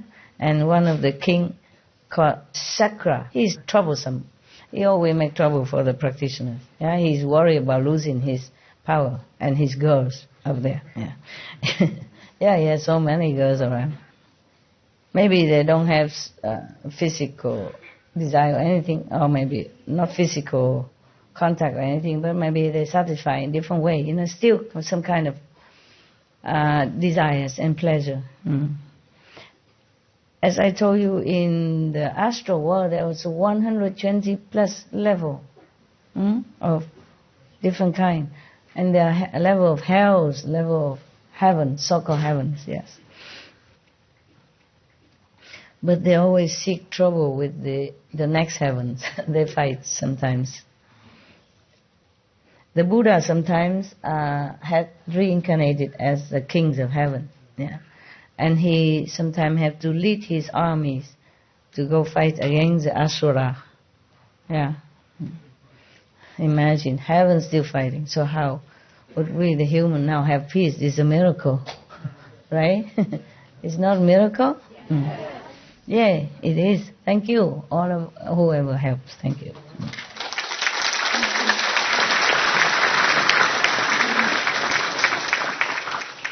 So at that time, a demon of heavens sees maybe one of the 33 heavens citizens, or one of the astral heavenly citizens, okay? They are not saintly people.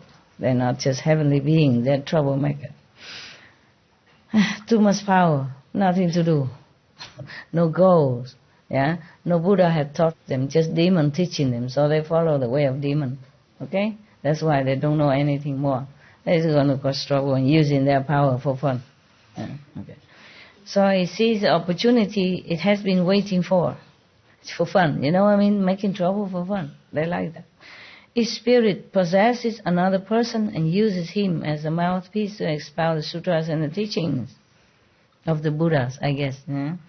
This person, unaware that he is possessed by a demon, claims he has reached unsurpassed nirvana. When he comes to see that good person who seeks knowledge, he arranges a seat and explains the teaching. There in the assembly, inexplicably, that person may obtain an enormous precious pearl. Just suddenly a pearl manifests in his hand, something like that. Or something else manifests, an object. It's from nowhere. The precious pearl just appeared to him. He obtained it just like that.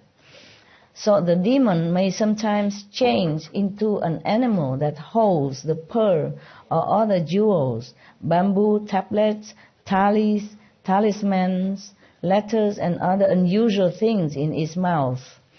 The demon first gives the object to the person and afterwards possesses him. Or he may fool his audience by burying the object underground and then saying that a moonlight pearl is illuminating the place. Like he already hide the pearl or something, use his power to manifest the pearl and bury it under the ground, and then make that illuminate the whole place where he is speaking. Thereupon the audience feels they have obtained something unique, never seen before. Of course, suddenly the whole place is shining like that. They've never seen that. So, or he may eat only medicinal herbs and not partake of any prepared normal food. Kind of what? Breatharian or Mediterranean? Medicine? Yeah. Or he may eat only the sesame seed and 1 grain of wheat a day and still look robust. Phew. Some of you want to eat this kind, want to have this power. I know. Stop it. Be normal. Eat when you're hungry. Sleep when you're tired. Meditate while you sleep. Try, okay? Try to keep awake. But don't override your body, okay? You need it to continue further. Because if you exert too much power from the limited human body, then you might collapse, okay? Middle way, huh? Middle way. And That is because he is sustained by the power of the demon. Yeah. See? Demon can make you also footless, sleepless. Yeah? He slanders bhikkhus, mean monks, real monks, and scolds his assembly without fear of ridicule or rejection. Means for no reason, just slander the bhikshu and the so-called people, the audience, with no reason. He is fond of talking about treasure troves in other locations or of remote hidden places where sages and worthies of the 10 directions dwell. Liar. Those who follow him often see strange and unusual people. Just lying. He just manifests these kinds of things to make people believe in him. This is a ghost or spirit of the mountain forest. Man, just a small ghost like that. Just a mountain forest ghost. Or earth, or cities, rivers, and mountains that in his old age has become a demon. The person it possesses may advocate promiscuity and violate the Buddha's precepts. He may covertly indulge in the 5 desires with his followers as well.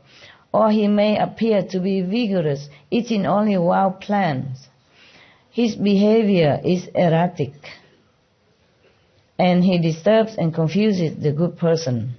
You know, the one who meditates and want more knowledge. What did he want? What does that person want? Yeah, seek more knowledge, yeah. Worldly knowledge or knowledge of alchemy, yeah. Or maybe knowledge of how to turn trees into people, people into tree. Those kind of magic power knowledge, yeah, it's not good. But when the demons are tired of his game, he left the person body, then both the so-called disciple and teacher will fall into trouble with the law. You should be aware of this in advance and not get caught up in the cycle of transmigration. If you are confused and do not understand, you will fall into the relentless hells. All right, okay. We stop here, huh? I think we're done for today.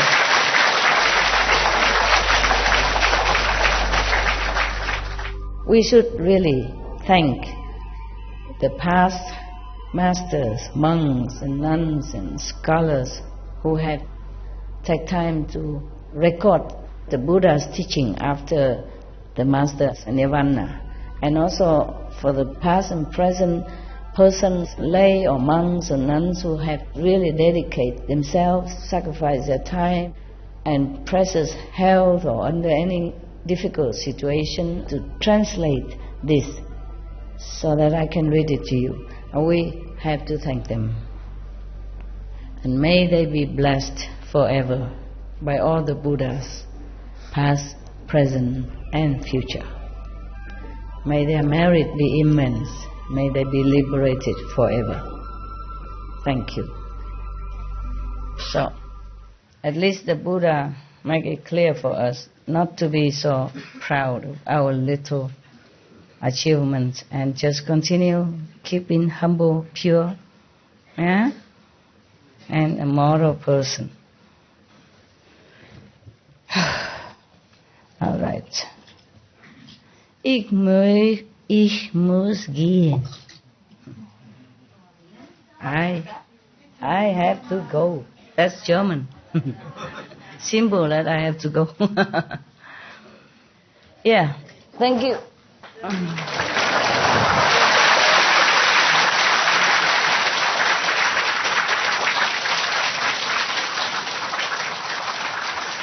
Love you, Master. Thank you. Good for you. Good for you. That you can Thank love you for somebody. the retreat, Master.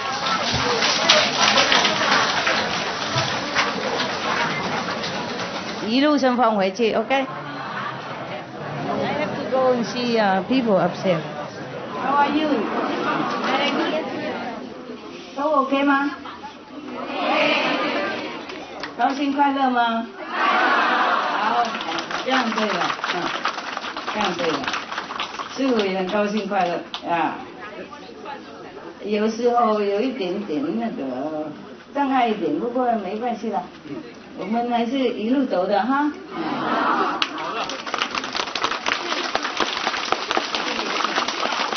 cô này cho cô này. Cảm ơn cô chăm sóc người già cả. Ok, cảm ơn cô.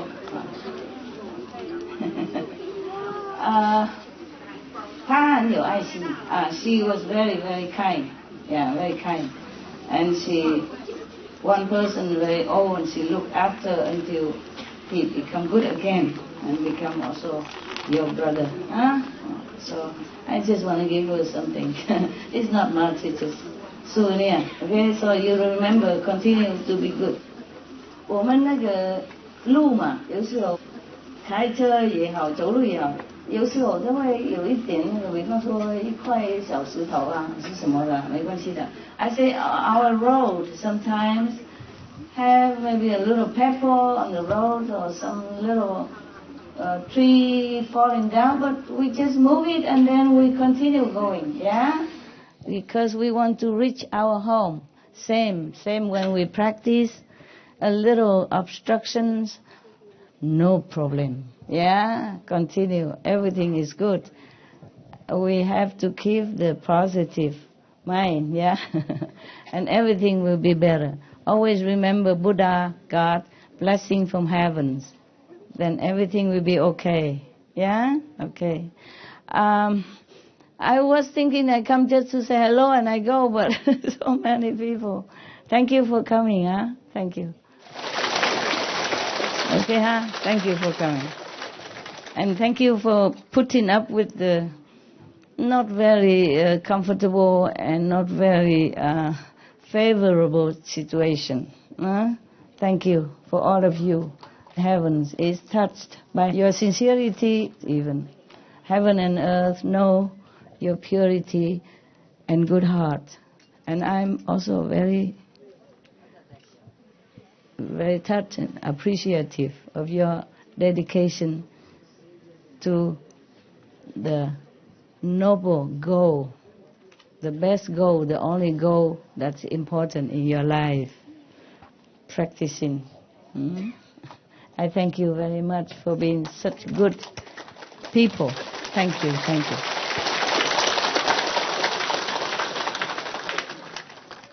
We, young or old, already know what we have in this world already.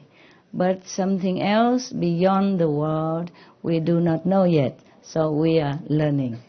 We're learning so that we can have more awaken our power, our self-power inside, so that we can uplift our spirit, go through all the trouble, and also bless the world with our positive energy, with our holy intention.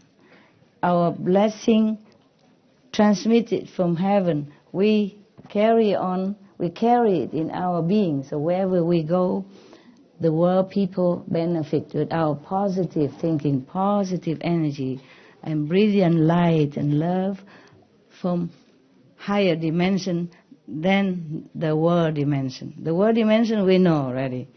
Even from Sichuan, from Mongolia, we can come here. We can know Taiwan.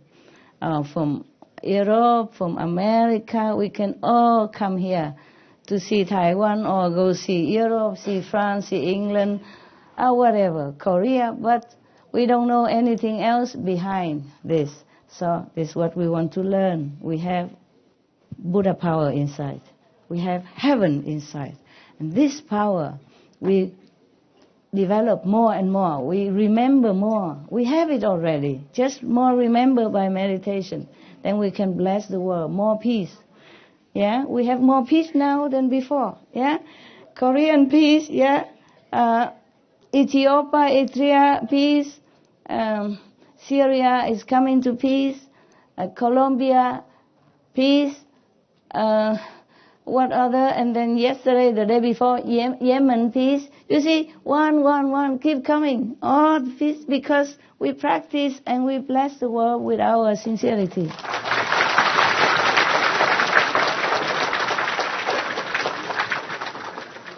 No matter what we believe, what we do, in a peaceful country is always good, right? Yeah. If no peace, cannot do much. No peace always is a worry, you know. Worry, a bomb, and gun, and oppression. So it's better to have peace all the time, anywhere. No peace, cannot meditate also, yeah? Worry too much, right? So peace is good, good, good. And peace coming now. I'm very happy. Are you happy? Yes. Good. Right, thank you. So continue practicing so we have more peace, yeah? More goodness, more compassion, more love between each other, between humans and animals and trees and plants and all beings in the world who are also helping us to elevate as well. Without the trees, without the ocean, we don't have oxygen, we cannot breathe, right? Cannot breathe.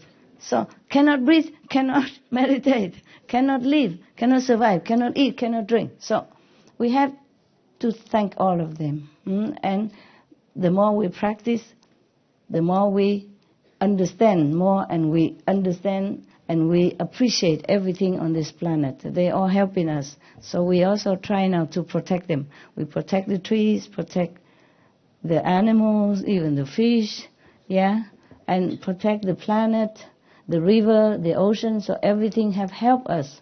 So we have oxygen, we have food. Yeah, the earth gives us nutrition for the food. The sun, the air we breathe has been clean for us. The tree gives us oxygen. The rivers give us water. The river, the lake, the rain give us water. And the ocean bring us also 50% oxygen. So we have to now, in turn, protect them. Yeah, the animals are helping us. Yeah, the trees are helping us. Now we must protect them now. They have been protecting us all these hundreds, thousands of years. So we and our children, our father, mother, relative, friend can live and breathe and survive. And now they are in danger because of humans' pollution and not caring for the planet. So we must help them now. We are vegan. It's very big help. We also tell others to be vegan, to protect all living beings on this planet, so that we can continue to live. Also, we return their kindness, yeah, in gratitude. Also, we thank you for our children and grandchildren, great-grandchildren, because we have to protect the planet, the trees, the ocean, the river, not just for us, not for our children, great-grandchildren, but because we learn now to be more compassionate, more loving and kind to all beings. And that is the only way we should be as human, a noble being, a protectors of the weak and the helpless, like animals and trees and plants. Understand, yeah? Yes. Okay, thank you and good night.